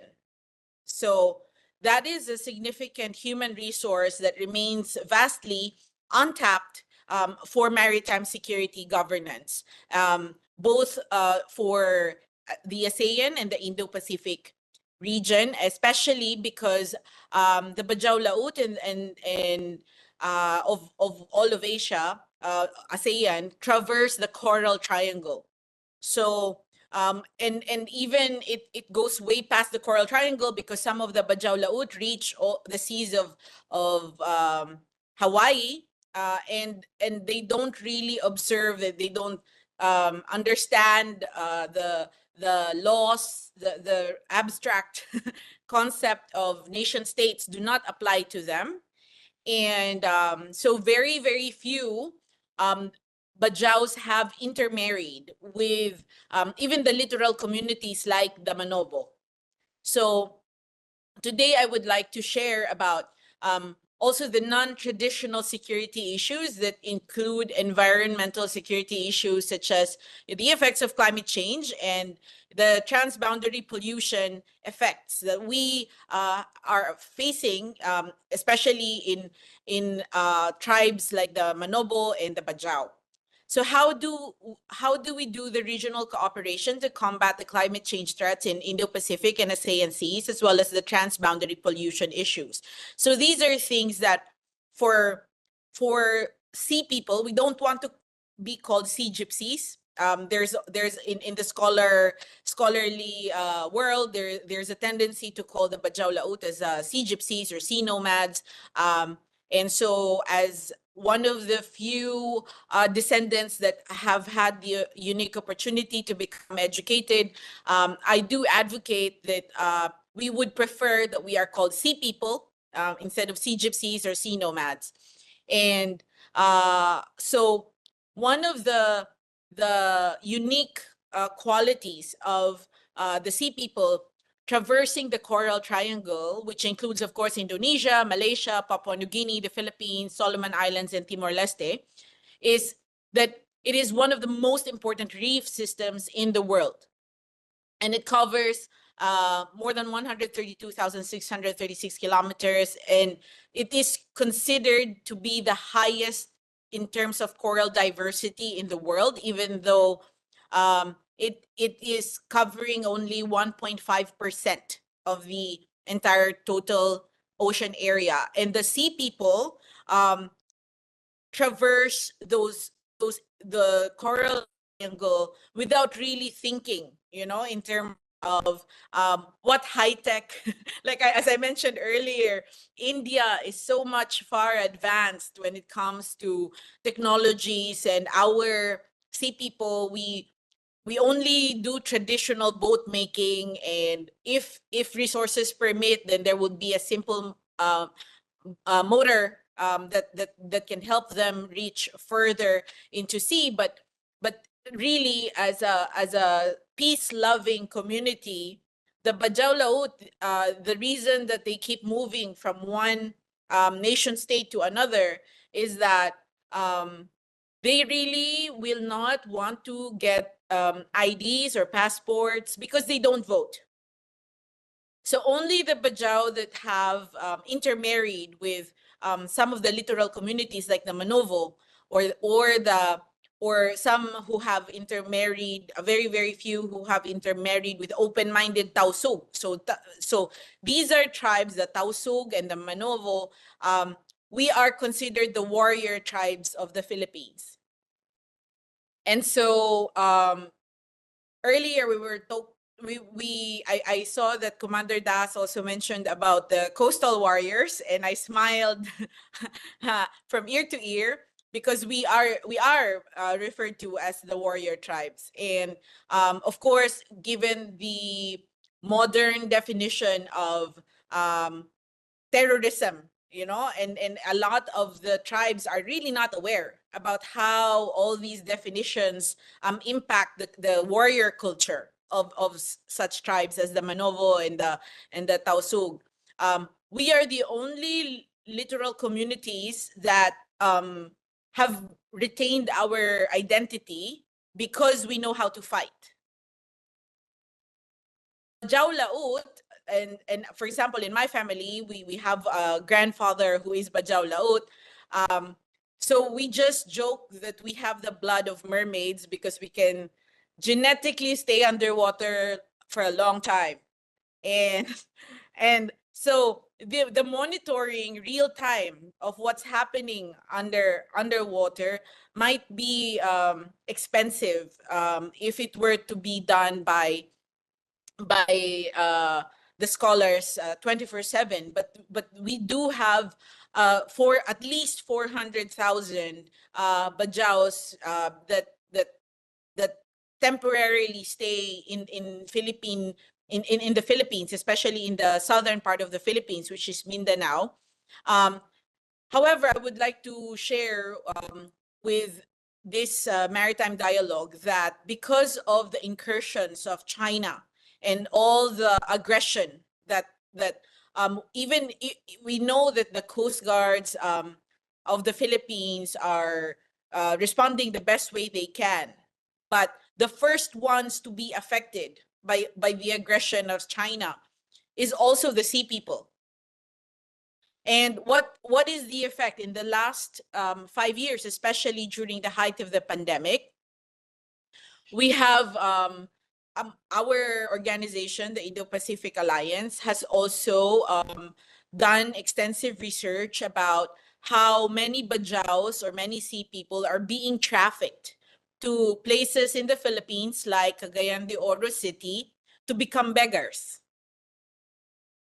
And so, because of the Bajaus' affinity to the sea, they need government to support acquiring fishing gears that support sustainable fishing, and to empower them to establish and run their own fishing cooperatives. They can also be assisted in maintaining and propagating mangroves, which are essential for the propagation of fish stocks. They can also be helped in marketing their produce and provide on-site education. We have been proposing that if we cannot force the sea people to go on land to study. So our proposal is to before we can tap them as human resource for maritime security governance, that first we must be able to creatively provide a solution such as floating schools. And say in Bungawi, in Tawi-Tawi, in Davao, and then in these floating schools, which we propose, we can teach them not only seaweed, regenerative seaweed farming, shellcraft, fish processing, but we can also, with the help of the Indian government, see which of the young sea people, the teenagers, can be tapped, since they will be quick to learn the technologies that are required for keeping real-time data of what's happening, not just on the surface level, but also underwater. So I'm sure for all our participants that are familiar with the sea people, with the Bajau Laut, we only do sustainable fishing. It's spear fishing. It's very it's very traditional, and we don't really damage the coral reefs or the resources the way like big trawlers damage the seas. And so with the ever expanding demand for fish as the primary source of protein, there are many non-indigenous people but Filipino fisher folk that have resorted to the use of illegal fishing methods, including dynamite and cyanide fishing. So we propose that farming algae, like lato or Caulerpa racemosa, is something that we can teach the sea people, and that they can also be trained and equipped to do fish farming in the open sea. So these are things that because they are not many of the Bajau Laut in Indonesia, in Malaysia, and the Philippines do not have IDs. They refuse, even if the governments will try to give them IDs. The point that they do not vote, they do not identify with the modern day invention of nation states. They do not. The last leader that the Bajaus are actually aware of is already a dead sultan from more than 1,000 years ago. And they don't know the prime minister, they don't know the presidents, they don't know the mayor, they don't know anyone. They only have oral tradition of the last sultan that sent them out to sea to find a missing princess, and then they never got called back, and then that's it. They've been roaming in the seas. So some of our concerns is that we don't also provide health facilities for the sea people. And so these are the things that prevent them from being properly tapped as a very strategic human resource for Indo-Pacific, for the India and Philippines, and the entire Indo-Pacific, collaborating, cooperating in really sustainably helping our sea people, but at the same time, we always think in terms of it's as if it's the civilized world that's helping them, you know. But in fact, with over 400,000 just in the Philippines, so we're talking about more than 2 million um, that span across like Indonesia, in Malaysia, in the Philippines, and they just don't want to go to war. They're not warriors. They're not like the Manovos, the um, the Tausugs that are willing to kill, you know, for territory. The sea people, unfortunately, the Bajaus, they will just drift to another place and then another place and then another place. So imagine my proposal here is that imagine all the technology that India has. And of course, the hallmark of great technology is its simplicity. That any human being with two thumbs and can operate a smartphone, you know, can efficiently learn with enough mentoring how to use it. So I am very optimistic that with the golden age of partnership between India and the Philippines, that we can do so much, because um, our solutions in the Philippines can be considered very primitive. We are not as unfortunately, we are not as brilliant as the Indians when it comes to technology. I mean, we are very good with going to war, you know. Uh, you can rely on human resource for that. But when it comes to developing technologies, we really need help. And so what is also bothersome to, and I would like to note, is that the human trafficking of the Bajaus that I mentioned earlier, especially to places that are very far away from the sea, and we know that that the sea people are very much connected to the very core of their being. They are connected to the sea, but the reason that they, for the first time, it's unheard of that the sea people, that the Bajau Lauts will allow themselves to be trafficked as beggars. It's a phenomenon that only happened during the pandemic, especially in the last 5 years. This is a very new phenomenon. Why? Because they are the first ones to be rammed by the Chinese vessels. So it's no longer we're not the Coast Guard might have better boats, but we're talking about small boats. And so because they cannot really and there is no way that they can testify anywhere, because they don't have cameras, right? All you have are testimonies of people with no IDs. So imagine equipping them with the technology to even just document, you know, what's happening to the sea people while traversing the Coral Triangle. That's a massive source of information, of data, that we can also use for maritime security governance. And perhaps also at the very crux of making any initiative truly work is that there is a dearth or lack of availability among educated people who are sincerely willing to unite and cooperate in helping not just the Bajaus, but the sea people in general. And this is because there is like a perception that the sea people are unhygienic, uneducated, that we are, and obviously, as you can see, it's not true. Some of us, I mean, my mother was able to get out of that stereotype by getting access to education, but that's very rare. And so I think that it's important that when we talk about solutions, we like Commander Das mentioned earlier, and I resonate with this very deeply, is that we need to think of bottom top approach more than top bottom solutions that are often at the core of policy making, regardless of what country or region we belong to. And I think that imposed development on the sea people, on the Bajau Laut, must be avoided, and that the consultation is vital. We have to first ask, every member of the sea people of the Bajau Laut communities to know what do they really want. Because first of all, they don't like money.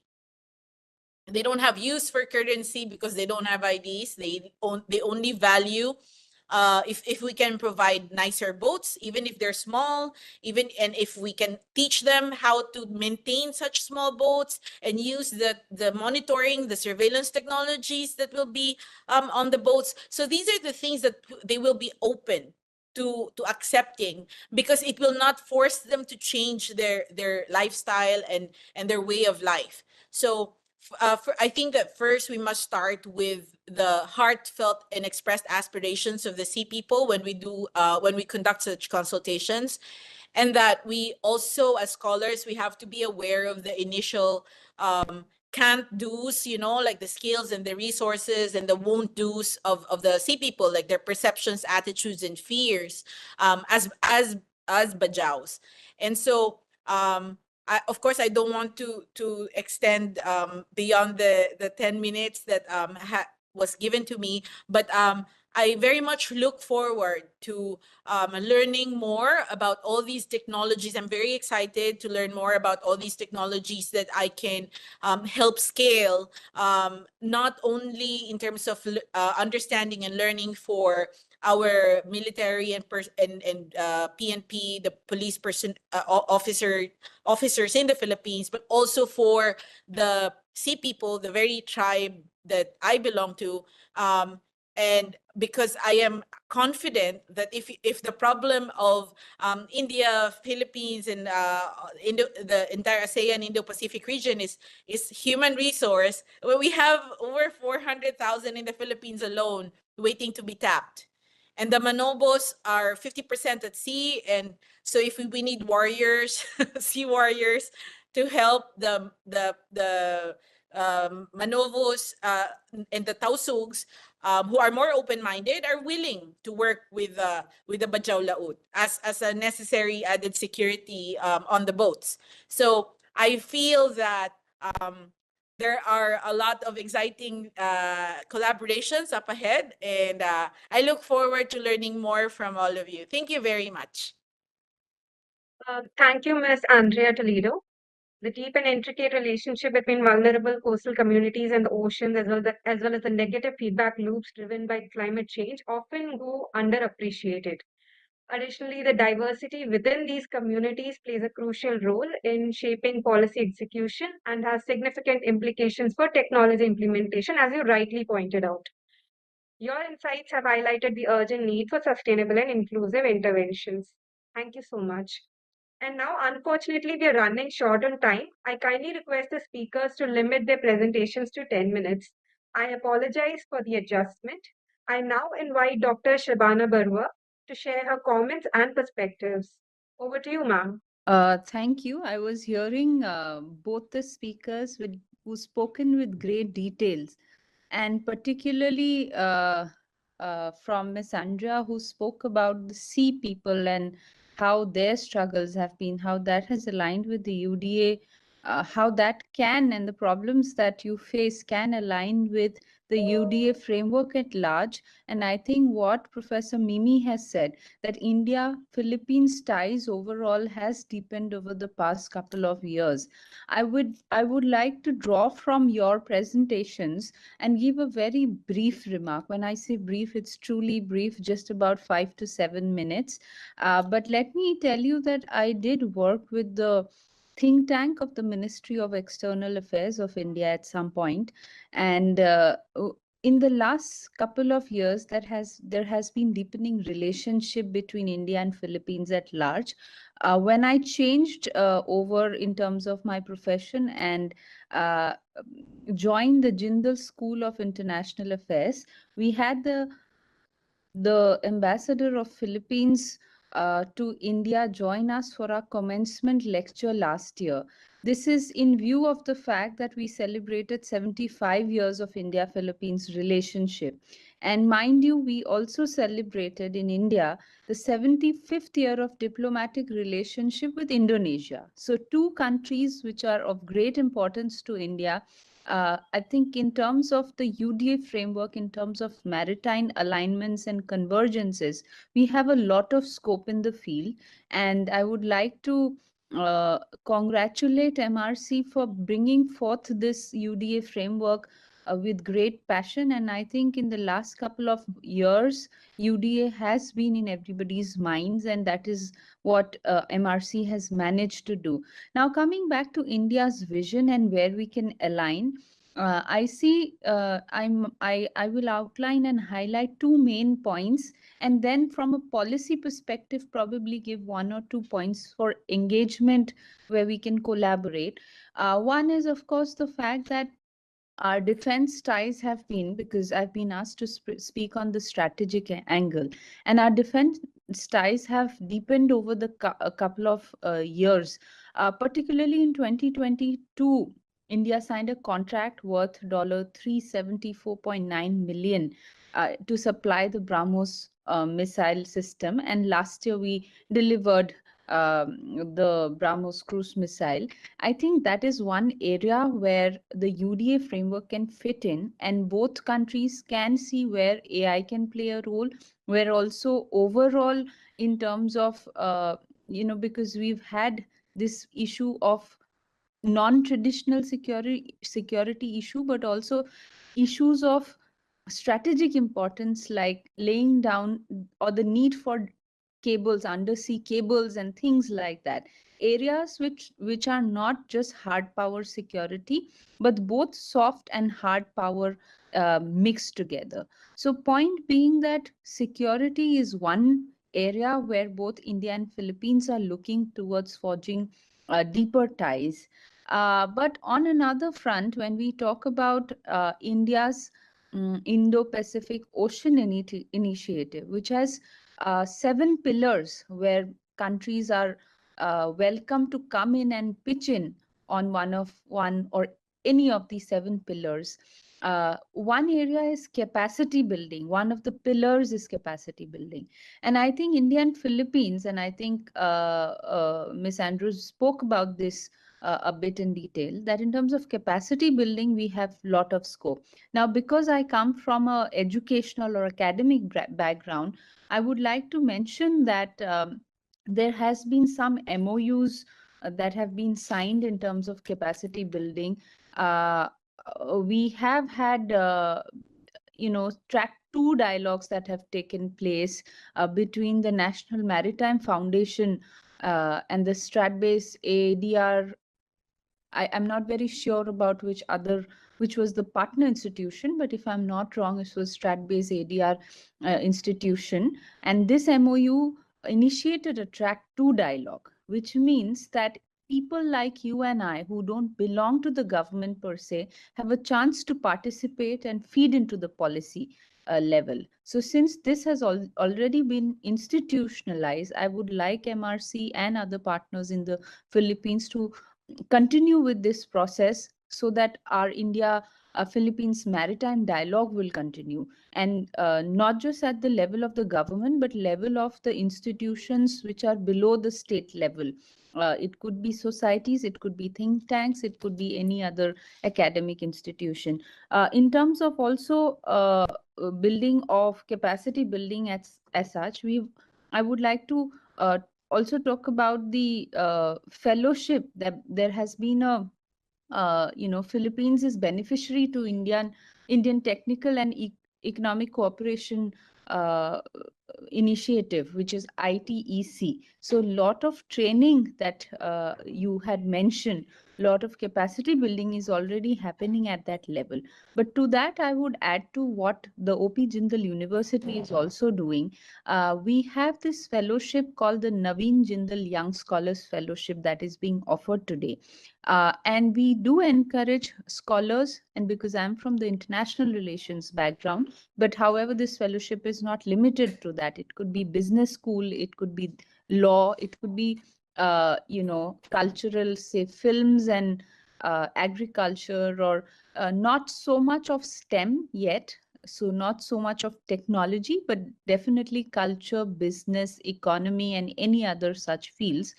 Scholars from these fields are encouraged to apply, and it's a one-year fellowship where 3 months, minimum of one, but up to 3 months, the OP Jindal University is offering stay and accommodation and allowing scholars across the world to come and gain from such insight, which means that also capacity building can be facilitated at a university level.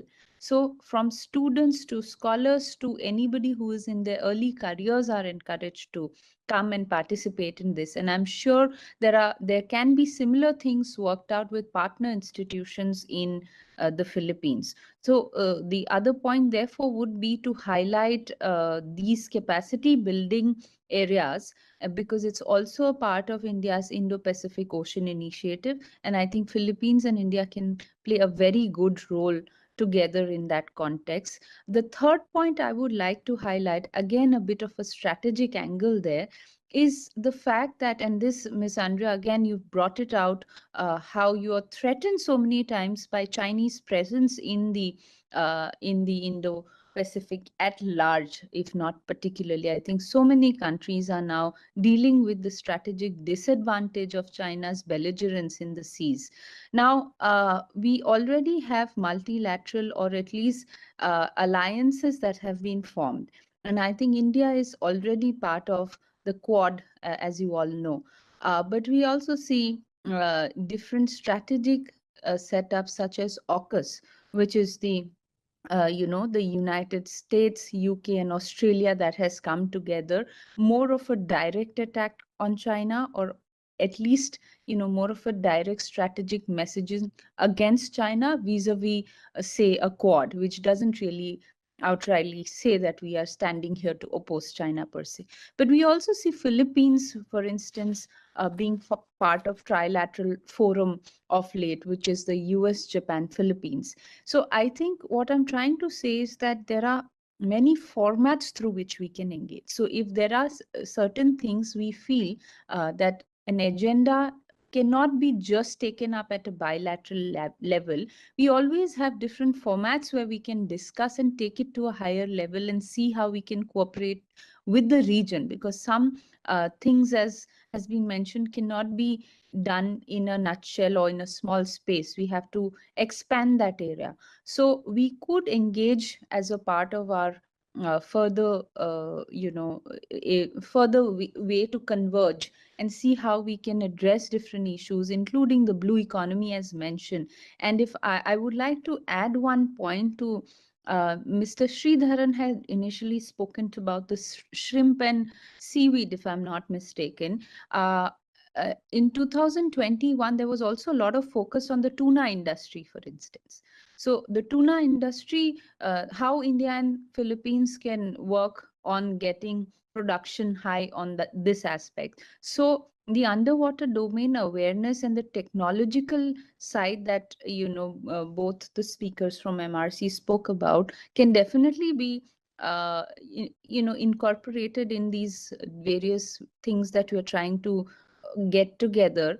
We also obviously have the social sciences way of getting things done, scientific way of getting things done, trade, people to people, and so many things.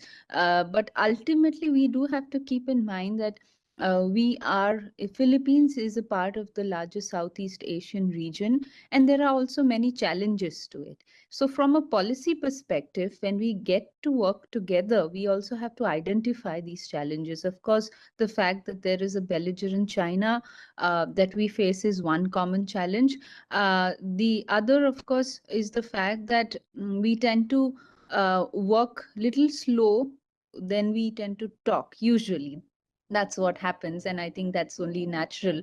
But we will have to see how we can, once we talk today, we'll see how we can actually get things rolling to get, at least from my end, I can say that I would be happy to open up or share this news about the fellowship, so that students and scholars can come in and we can collaborate in some way, and we can have a way of capacity building, which is also a part of our Indo-Pacific Ocean Initiative. We have MRC doing that. We have our scholars who can go there and do things. So just to wind up in the last minute, that yes, from a underwater sea, underwater as such domain awareness, we not only have our, we have a degradation, as Dr. Arnab mentioned, of 60% of sonar, and we have degradation in warm tropical waters. But we also have, like he mentioned, not just the hard power to take care of. We have so many softer issues where we can all play a role. So my message would be to combine all of these together and see how we can actually put something to action, and obviously a policy paper or something that we can get together. And I think it is a very good start, since we are, India is, as is said, we are in a Amrit Kal. So from 75 years till the time we reach 100th year of independence, we are celebrating our Amrit Kal, which means the best of things should happen. And I think because we are also in the 75th year of India Philippines relations, this is so timely. And along with, and Indonesia also has this concept of sea and land, so and both of these countries are part of ASEAN. So in fact, the push towards getting ASEAN to do things is also, the onus lies more on you than on India in many ways. So I think at a regional level, so we have to keep in mind bilateral and regional, as well as a broader multilateral or trilateral, any format, which means things that we do at our bilateral levels can be taken to a higher level. Things that we do at scientific, cultural, trade, or any level, people to people level, we need to be able to get things rolling. And of course, the strategic challenges definitely need to be kept in mind. So I think with that, I would hand over the mic to our organizers, and thank you for having me here. And it was great to hear in details each of the speakers. Thank you so much. Thank you, ma'am. Thank you for highlighting the key alignments in advancing Indo-Philippines relations and emphasizing the importance of sustaining this dialogue through various government and non-government channels, such as the academia, think tanks, and other pressure groups, to foster deeper cooperation. Now, due to his urgent commitments, we will now have Vice Admiral MP Muralidharan deliver his concluding remarks earlier than scheduled. I apologize for this adjustment. I now invite Vice Admiral Muralidharan to share his remarks for this dialogue. Thank you, Catherine. I must also thank Arnab, my former colleague, for inviting me to join this dialogue. And I can also spot Mr. Praful Talera. It's after a long time we are meeting over a webinar like this, and it's wonderful to catch up with you. We have had some great, wonderful speakers that gone us in depth into it. Now, what I thought is, I'm sorry that I have to leave a little early because I have another meeting which I have to go at about 1800. So let me say that, let me first take you back a little back into a larger picture before we come back to what we are discussing. Now, one of the things is, as we turn this dawn of the century, we saw a lot of shifts in global politics. The most significant was the strategic focus of the entire world shifted from Atlantic Pacific to that of Pacific Indian Ocean. And slowly, with the growth of our Asian economies have started growing. So we wanted raw materials from not just the crude oil, but other raw materials from Africa and other nations coming to us. And the finished products from our countries going to Europe, Africa, and US, etc. So therefore, both the oceans actually got combined as a look, and strategy started calling it the Indo-Pacific construct, which is actually a strategic relationship between nations of the region have completely changed, enhanced focus, which I feel very happy as a mariner, on the maritime domain. Now, if you just look at Indo-Pacific, just for some statistics, roughly about 60% of the world's GDP and 65% of the population is in this region, and 60% of the global trade flows through this area. And as one of the earlier speakers mentioned, the maritime zone and the coastal zone is so important. Nearly 2/3 of the world's population lives within 100 miles of the coastline. Now that's very important. All the major financial institutions, 75 to 80% of them are all located in and around a coastline. Now, when you look at it, it will be very evident that maritime security, which we discussed quite a bit now, has got a very predominant role. And as we came to the end of the 20th century, we also realized that the traditional naval confrontation that occurred between nations as on the high seas has virtually gone down. I would not say it does not exist, but it's gone down. Now it's become more challenges in the littoral or coastal region. And there are a lot of non-conventional maritime security challenges that have come up, which we also term as LIMO, or low intensity maritime operations. Now, this includes things like maritime terrorism, drugs and arms trafficking, piracy, human trafficking and smuggling, and what we all discussed, some area that you're going to illegal, unregulated, and unreported, or IUU fishing, which actually threatens the economy as well as the environment. Now, one of the other issues also has become the island territories, which we used to ignore earlier, have also become very susceptible, because especially if they are uninhabited or very low inhabitation, what happens is terrorist organizations or drug runners use it as a hideout. So therefore, that's become very crucial.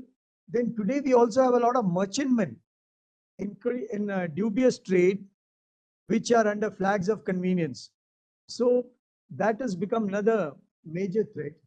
Another threat that is, if we're going to talk of technology, will be talked about, is cyber security.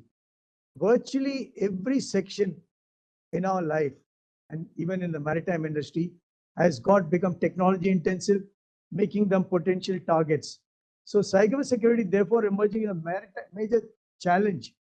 And the UN Trade and Conference Transport, way back in 2017, said that new technologies, while they're transforming maritime transport industry, every section, port management, cargo handling, distribution, will all be affected. Now you can imagine, some years ago, you know that though it was an accident, in the Suez Canal, a ship got wrecked, and the entire traffic had to go around Africa and various things. Now imagine today somebody uses technology to ground a ship at the entrance to a major harbor or a major channel. We are all familiar with the Malacca channel that we have, or any of those areas. It can impact everybody, because if there is no movement of cargo, is restricted even by a couple of days, it's millions of dollars of waste that is coming in. So therefore, another thing which again some of the speakers mentioned was that maritime security impacting is the rise of China and its assertive political and military behavior, not only in Western Pacific and South China Sea, which the Philippines and Indonesians are very familiar what they have. They draw their own artificial islands, they try to create. And Taiwan is a very burning issue. While it still seems but it's a very, very simmering issue. We don't know when it'll happen. And China is also looking for bases, like in the Indonesia, they have, Indian Ocean region. They have established a base in Djibouti, and they're looking for across Myanmar, Thailand, Pakistan, Sri Lanka, United Arab Emirates, Kenya, Seychelles, Tanzania, and now into Maldives. So therefore, while China has been claiming that it's only for peaceful development and looking after its own commercial interest, but as you have seen, when it suits them, they don't follow any international norms, and therefore this is another major security threat. So what do we look at all this? This is where UDA has been playing. When we look at security issues, how do we achieve maritime security? Firstly, we should get aware of what are the threats that are developing, for which maritime domain awareness, while it's a new terminology, but even ancient countries have been using it, trying to monitor their area of interest. So basically, we need inputs from various agencies to correlate, analyze, and inputs to develop a tactical picture. Patrolling by ships, aircraft, unmanned vessels, space-based surveillance, and underwater-based sensors are all used for it. Now, one of the other things also more important, which I think none of the speakers mentioned, is humanitarian and disaster relief. Once we come to know that there is some threat developing, there's a problem, cyclone developing, you can actually evacuate people from that area. You can keep your ships ready to go and render assistance, to provide them food and assistance. I've had personal experience of, being on ships where we had to go and render assistance to people because of various these natural calamities. There were lack of food. There were places where we went after about, they were actually seeing even fresh water after 3 to 4 days. That's the kind of thing we had.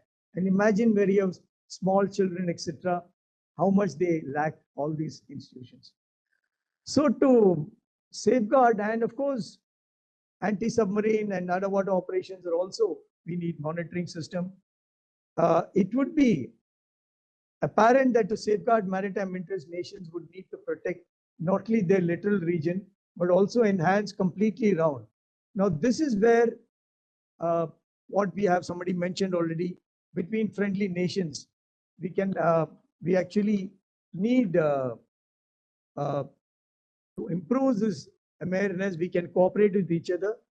And when we talk of MDA, today what's very much important is underwater domain awareness, which is focused on underwater sector. And Arnab mentioned quite a bit about it. Now, UDA is very vital to sea lanes of communications, because if there's submarines hiding and they put some inherent dangers there, which could threaten shipping, it's very important for us to know the submarines, mines, divers, and underwater unmanned vehicles that are also coming in. So it's not only a military one, but a scientific one to monitor the geophysical activities, which can provide vital clues and detect natural disasters and gather data on living and non-living resources. And it can also help us to safeguard degradation of ecosystems. So therefore, the maritime domain awareness, what we talked of, needs to be looked at in all directions. And it is something completely required all along. And which I mentioned, you need ships, etc., to do this. And we need collaboration between navies and coast guards, between ships of various nations, to understand each other's methodologies. And most maritime nations today are looking at bilateral, multilateral exercises. Indian Navy and the Coast Guard have been very active in this aspect. And one of the aspects we're working together in this region, which India took, was the setting up of the Information Fusion Center at Gurugram in 2018. We collaborate with countries of the region to enhance maritime domain awareness and share information. Now, today it has generated a lot of interest, and it has today got 24 international liaison officers from 20 countries. It has got established worldwide linkages with 133 partners from 57 countries, which includes navies, coast guards, maritime agencies, and influential shipping associations and companies, which enable exchange of maritime security information across the entire region. And another major initiative that India took, which is mentioned here by the last few speakers, the Indo-Pacific Oceans Initiative, to manage, sustain, and secure maritime domain. This was put forward by India at the East Asia Summit at Bangkok in November 19. And it actually creating partnerships, which is already explained in the maritime domain. It's a non-treaty base, so you can come be partners. And the 7 pillars were already mentioned. So therefore, it is actually on maritime security, ecology, resources, capacity building, resource sharing, disaster resolution, science, technology, academic cooperation, trade connected maritime transport. So virtually every zone or every activity in the maritime field, we can cooperate. Now coming to India, Philippines, as already mentioned, it's almost 75 years. In 49, soon after our independence of both our countries in 46 and 47. And we have been, both have been very shared values, commonalities. We are a pluralistic society. Both of our countries believe in rule of the law. And when we launched the Look East policy, the partnership intensified with ASEAN in 92 and stronger relations with other regions. And with the Act East policy came in 2014. We have further diversified relationship with Philippines into political security, trade, and industry. And with the current developments that are happening, the areas which some of my previous speakers already mentioned, which is very valid, a very broad canvas: security, defense, trade, finance, tourism, health, and more importantly, people-to-people relations and culture. Now, our bilateral levels, when I say it's not just at the high level, but telephonic conversations, virtual meetings can continue. Some of this continued even during the COVID-19 time. And seminars such as one we are having today is another area where we can enhance our bilateral relations. Now, the mainstay of bilateral defense cooperation continues to remain on capacity building, training exchanges, and signing in January 22 of the contract. Everybody mentioned the BrahMos missile. Then you have a 5-member delegation of the Philippine Coast Guard, which visited India in August 23. A MOU for enhanced maritime cooperation was signed. And we also had a bilateral meeting with the Philippine Coast Guard and the Indian Coast Guard. And a lot of standard operating procedure and white shipping information was signed between the Philippine Coast Guard and the Indian Navy. And there are also track 2 dialogues. And so all this is something which is happening. So India and Philippines are very lot of shared maritime concerns, particularly as I mentioned about China's aggressive policies. And as one of the speakers earlier mentioned, the Philippine President Ferdinand Marcos Jr. and India's Prime Minister Narendra Modi have been a very lot of cooperation on broadening the institutionalizing between countries and emerging bilateral defense partnership. We also want to look at things happening for us, the focus Indian Ocean region and the South China Sea. More coordination will be required. The Indian Navy and Coast Guard ships regularly visit Philippines and have a lot of conversations, including the ships just go around for turnaround. It develops a linkage between the two maritime forces. So the current geopolitical transformation and growing attention to the Asia Pacific region has in a way ensured that 21st century, there are very few areas of greater strategic importance than maritime domain. And more importantly, the Indo-Pacific. And India and Philippines are strategically located. While India's location is evident, we also need to remember that Southeast Asia is commonly recognized as the center of Indo-Pacific. If you look at the map, it will be very apparent. The vision of an area of peace, security, stability, and prosperity for all nations to work together and global good is gaining support. While we need to interact at higher political official levels, exercises between maritime forces of nations at regular intervals and close cooperation between strategic think tanks. That is where I think MRC has taken the initiative, and it's an area, and like we discussed, underwater domain awareness, very, very important. Both our nations, fishing is a very major activity. In fact, it was to prevent the illegal shipping that the Indian Coast Guard itself got formed in 1977. And there were fishermen from all the countries coming and taking. Today, now again, my being from Kerala, which is a coastal state and where fishing has been very important. We have had some, a lot of our people writing about it. People used to be, by singing songs in Malayalam, they used to be taught what is important fisheries. And they all went, you used to tell them that there are certain times when you don't go out to sea. Today, scientifically, we analyze and say that, yes, that is where you want the larvae to come up. And you don't go during certain periods. And when they get the first instinct, all these people, and those days all, boat by rowing boats or sail boats, there were no power boats, etc. So they were restricted in their area and they used to go and get it. But today, let me tell you a very interesting thing which I came across actually at Seawell as one of the ships. We talk of technology, how smartly the fishermen use it.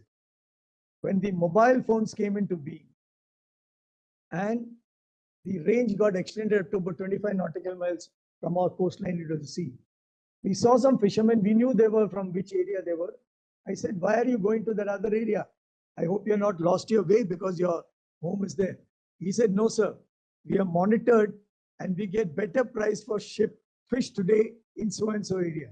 So we are going to go and land our catch in that area rather than going to our own place. Now, that's the kind of technology, even this happened, I'm talking of almost good 20 years ago when the mobiles had just come in. So therefore, the fishermen are very sharp. You may think them to be, not high grade technology, etc. But naturally, they use a lot of these, intuitive information. So I think by think tanks like this that Arnab and all are doing, and collaboration between our countries, this is something we can utilize for both our countries. And again, I'm shifting from fish and coast to, again, though a coastal state. Many years ago, we had the Amul milk set up in India by a visionary called Korean. What he did was people they didn't know how to use it. So if you could sell your milk, most of it is getting wasted. So he brought in technology, brought in cooperated, how they can bring together, how we can convert it into milk powder and long-term products, etc. Now, similar thing, we are catching on in the fishing industry also. But that is something we can develop further by cooperation between both the nations. So let me sum up by saying that in the 21st century, there are very few areas of strategic importance than maritime domain. Oceans have been thoroughfares of global prosperity and security of nations. Now, historically, between India and Philippines, we have had very close cooperations from ages. Our traders have been going across to these areas many, many years ago, well before we discovered this. So it is something that we can, and maritime domain awareness is something that can help us to effective understanding of the maritime domain, security, safety, economy, and even environment. And understanding of it will also give us timely responses. And underwater domain awareness is a very, very crucial element.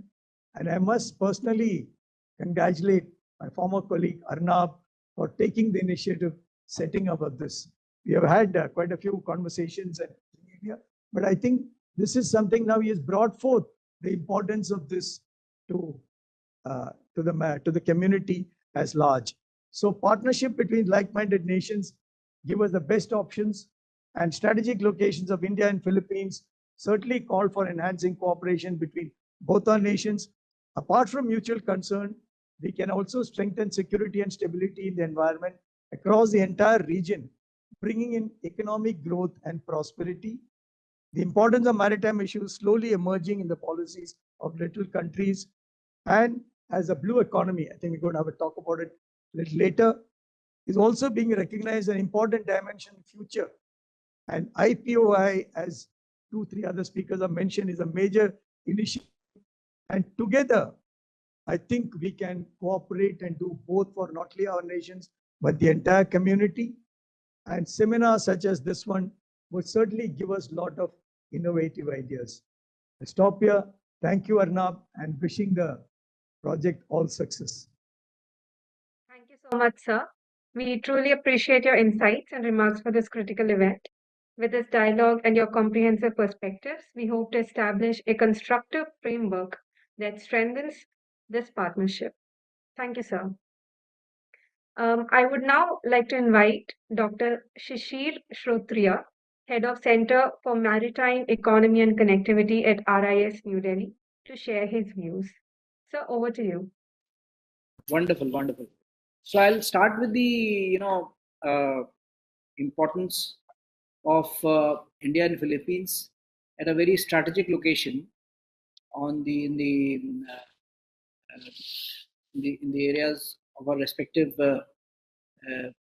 growth, and I'll cover the presentation or talk in 3 aspects, where I'll cover the India's blue economy initiatives and strengths with respect to our Amritkal Vision 2047, the Deep Ocean Mission, and the fisheries related initiatives which we have undertaken.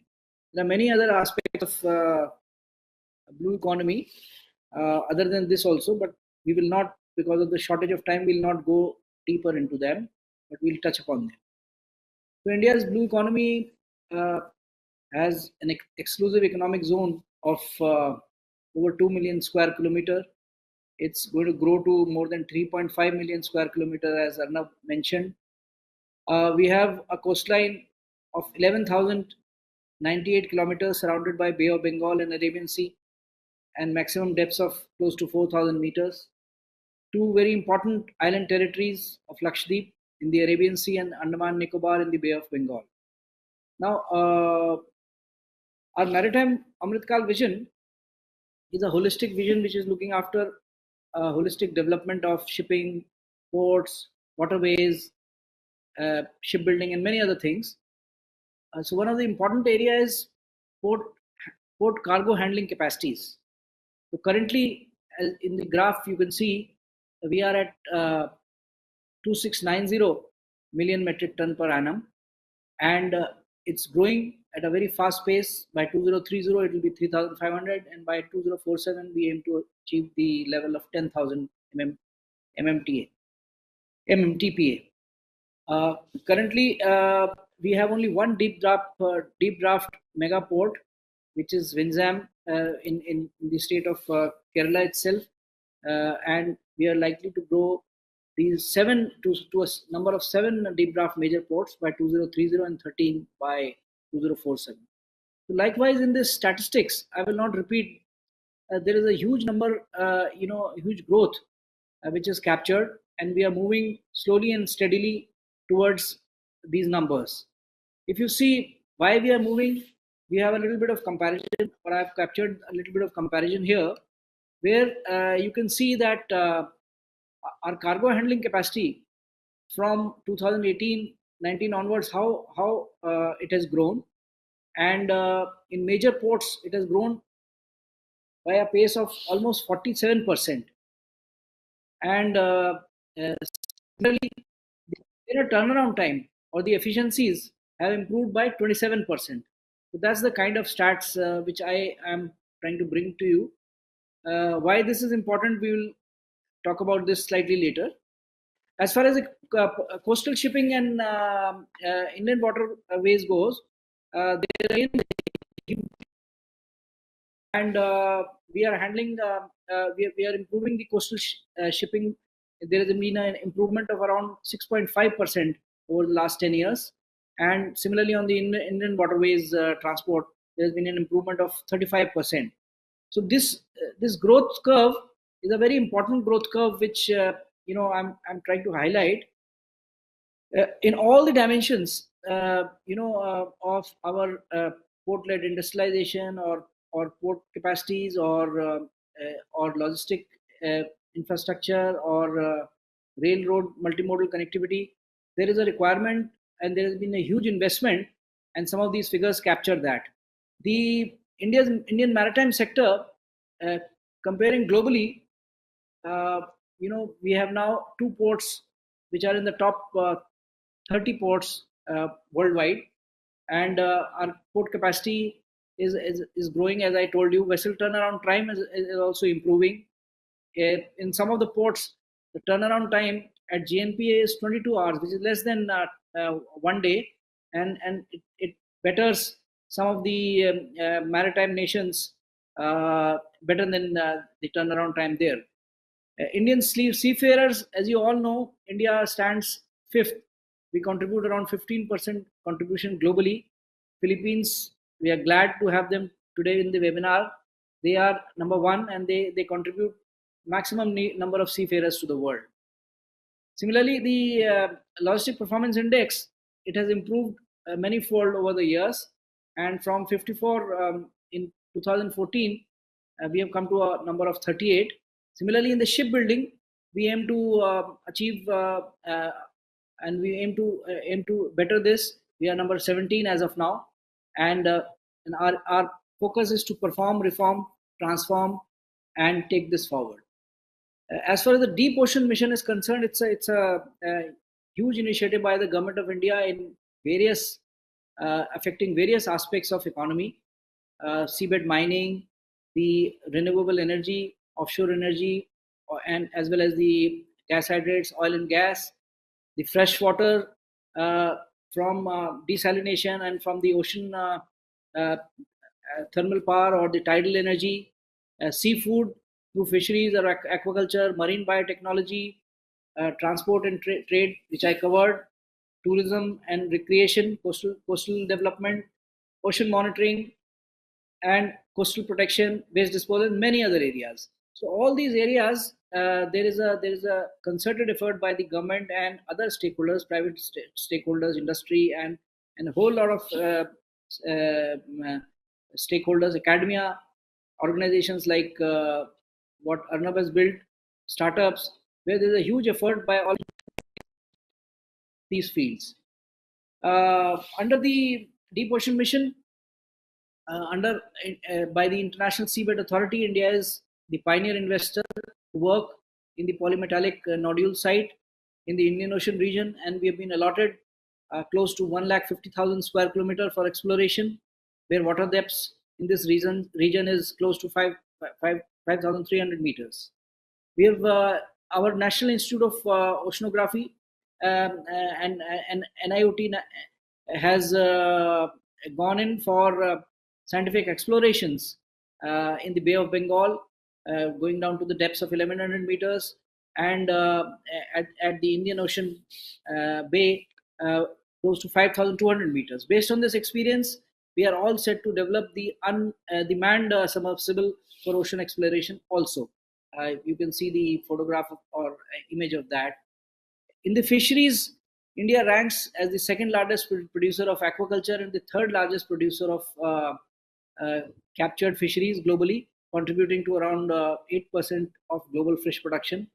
Fisheries alone provide a livelihood of around 16 million people at primary level, and nearly double than that along the value chain in India. And the sector contributes 1.1% of the national GDP and creates an annual export earning of around $5 billion. So that's the sort of contribution fisheries has made, but there is an effort to grow this much more.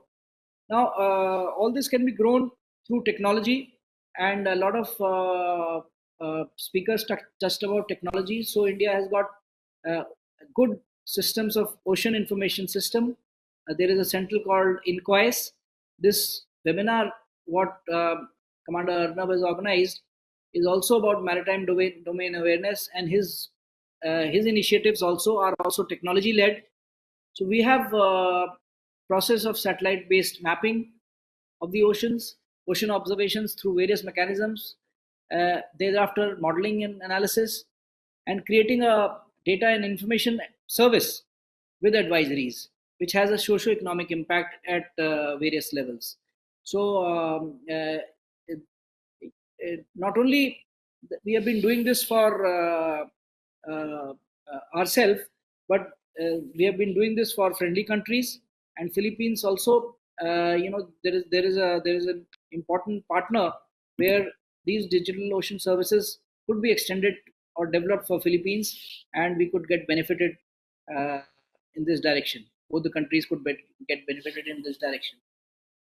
India's Philippines and ASEAN per se all are very, very important member states for trade with India. And in this slide, I have captured a little bit of snapshot of the trade with various countries, and I have highlighted Philippines.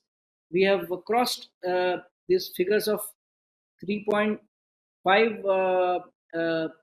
billion have been crossed, and last year, if I go to the next slide, we have reached a figure of 3.5 billion trade with Philippines. Both imports, India's export to Philippines close to around 2 billion, and India's import from Philippines around 1.4 billion. Now, what is the collaborative approach where we need to grow this? These are small numbers, in terms of the growth pattern. And as you're seeing, there is a huge opportunity in these areas. And the opportunity lies in collaborating together.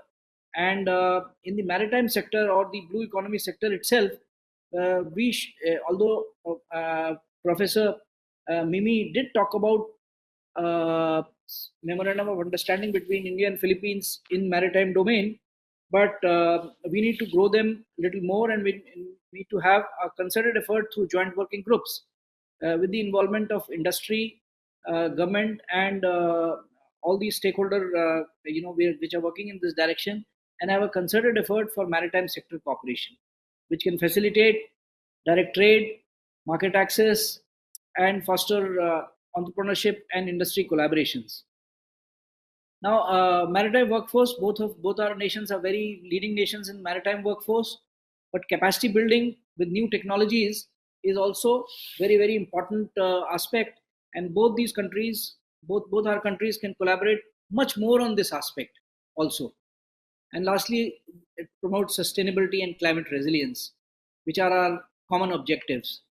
Now, the part of this more of this concerted effort is required to be realized in business development, where direct market access for uh, blue economy related entrepreneurs, linking fisheries, tourism, and trade of both market. Of course, there is a lot of investment required into the blue economy verticals in both the countries, and both the countries are growing. And of course, in smart technologies and logistic optimization, both the countries can contribute together and collaborate a lot.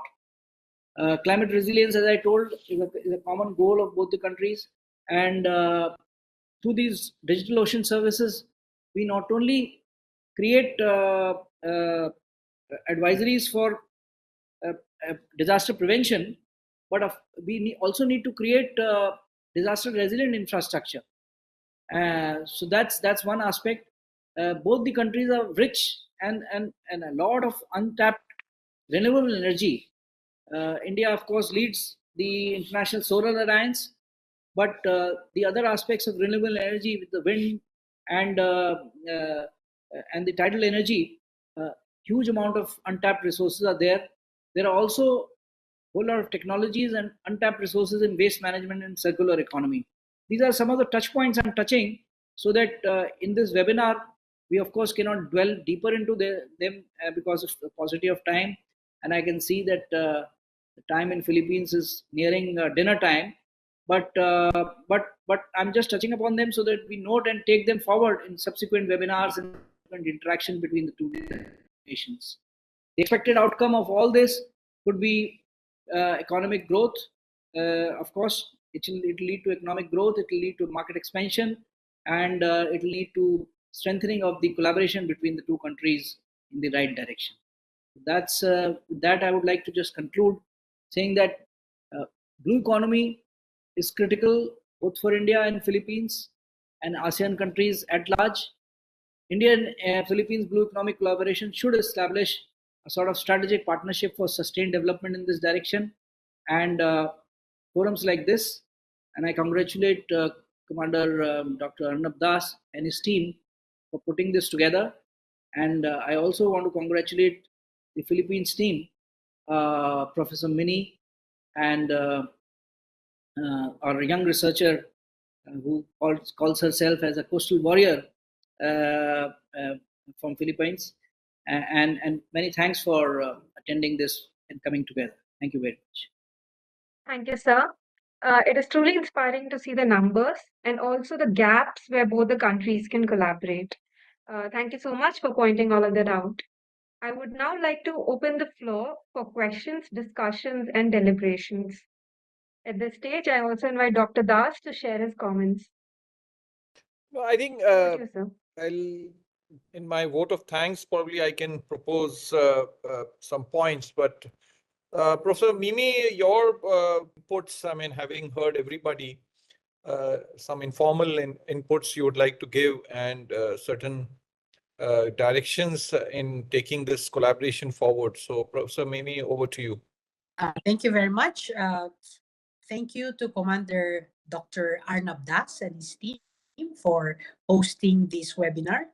I just would like to focus on the initial capacity building steps that we could do for the students of the National Police College, as well as for ocean think tanks in Southeast Asia, of which Ms. John Toledo and I are very much involved. So those are just the 2 points that we can focus on. And of course, we look forward in the coming months for the short-term fellowship that we may have at the Maritime Research Center. Thank you, sir. Thank you. Ms. Toledo, you made a very impressive presentation. We have noted a lot of points from that, but if you would like to say something after having heard the other speakers.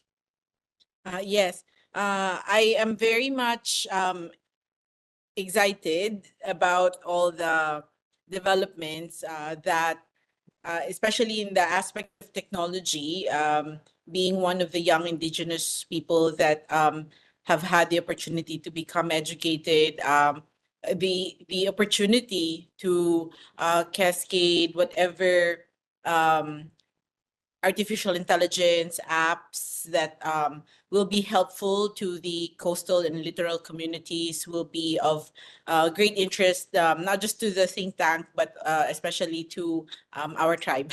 So we look forward to learning as much as we can and being able to share it with Filipino and especially with our tribe. Thank you very much.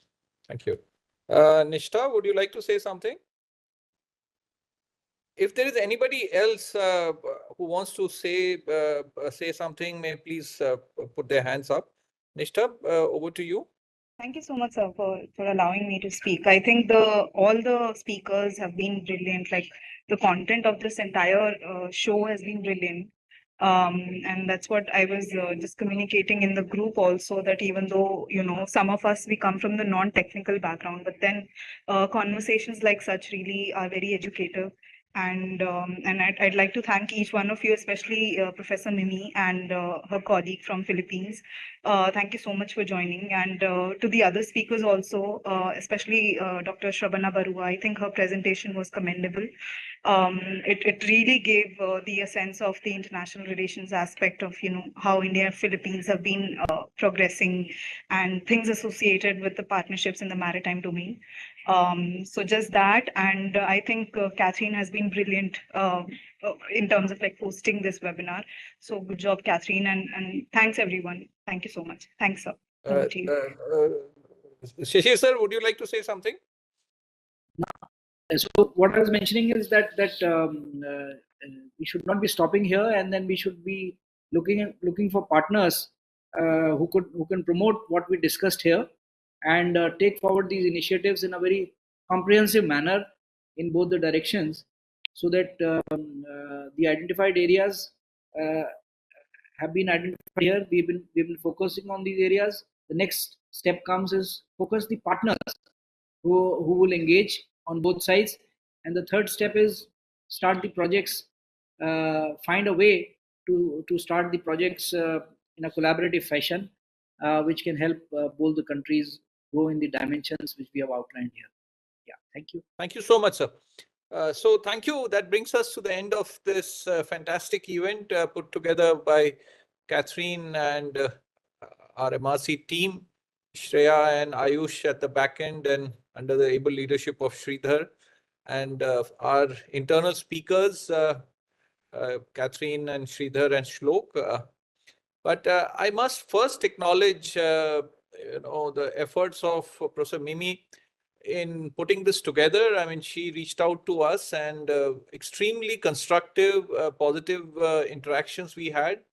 Of course, coordinated by Catherine, but we really appreciate you, ma'am, for coming forward and really pursuing with us. And we have been ever eager to reach out, but you having taken that interest and, very timely, brought out the aspects. So we look forward to working with you. But as far as I just want to point out how we planned this. Now the speakers, that apart from our own speakers to highlight what we are doing, and Catherine looks at the research and policy, and also being from the liberal arts, she brings a very different dimension. Then I tried to give a broader perspective on the UDA framework.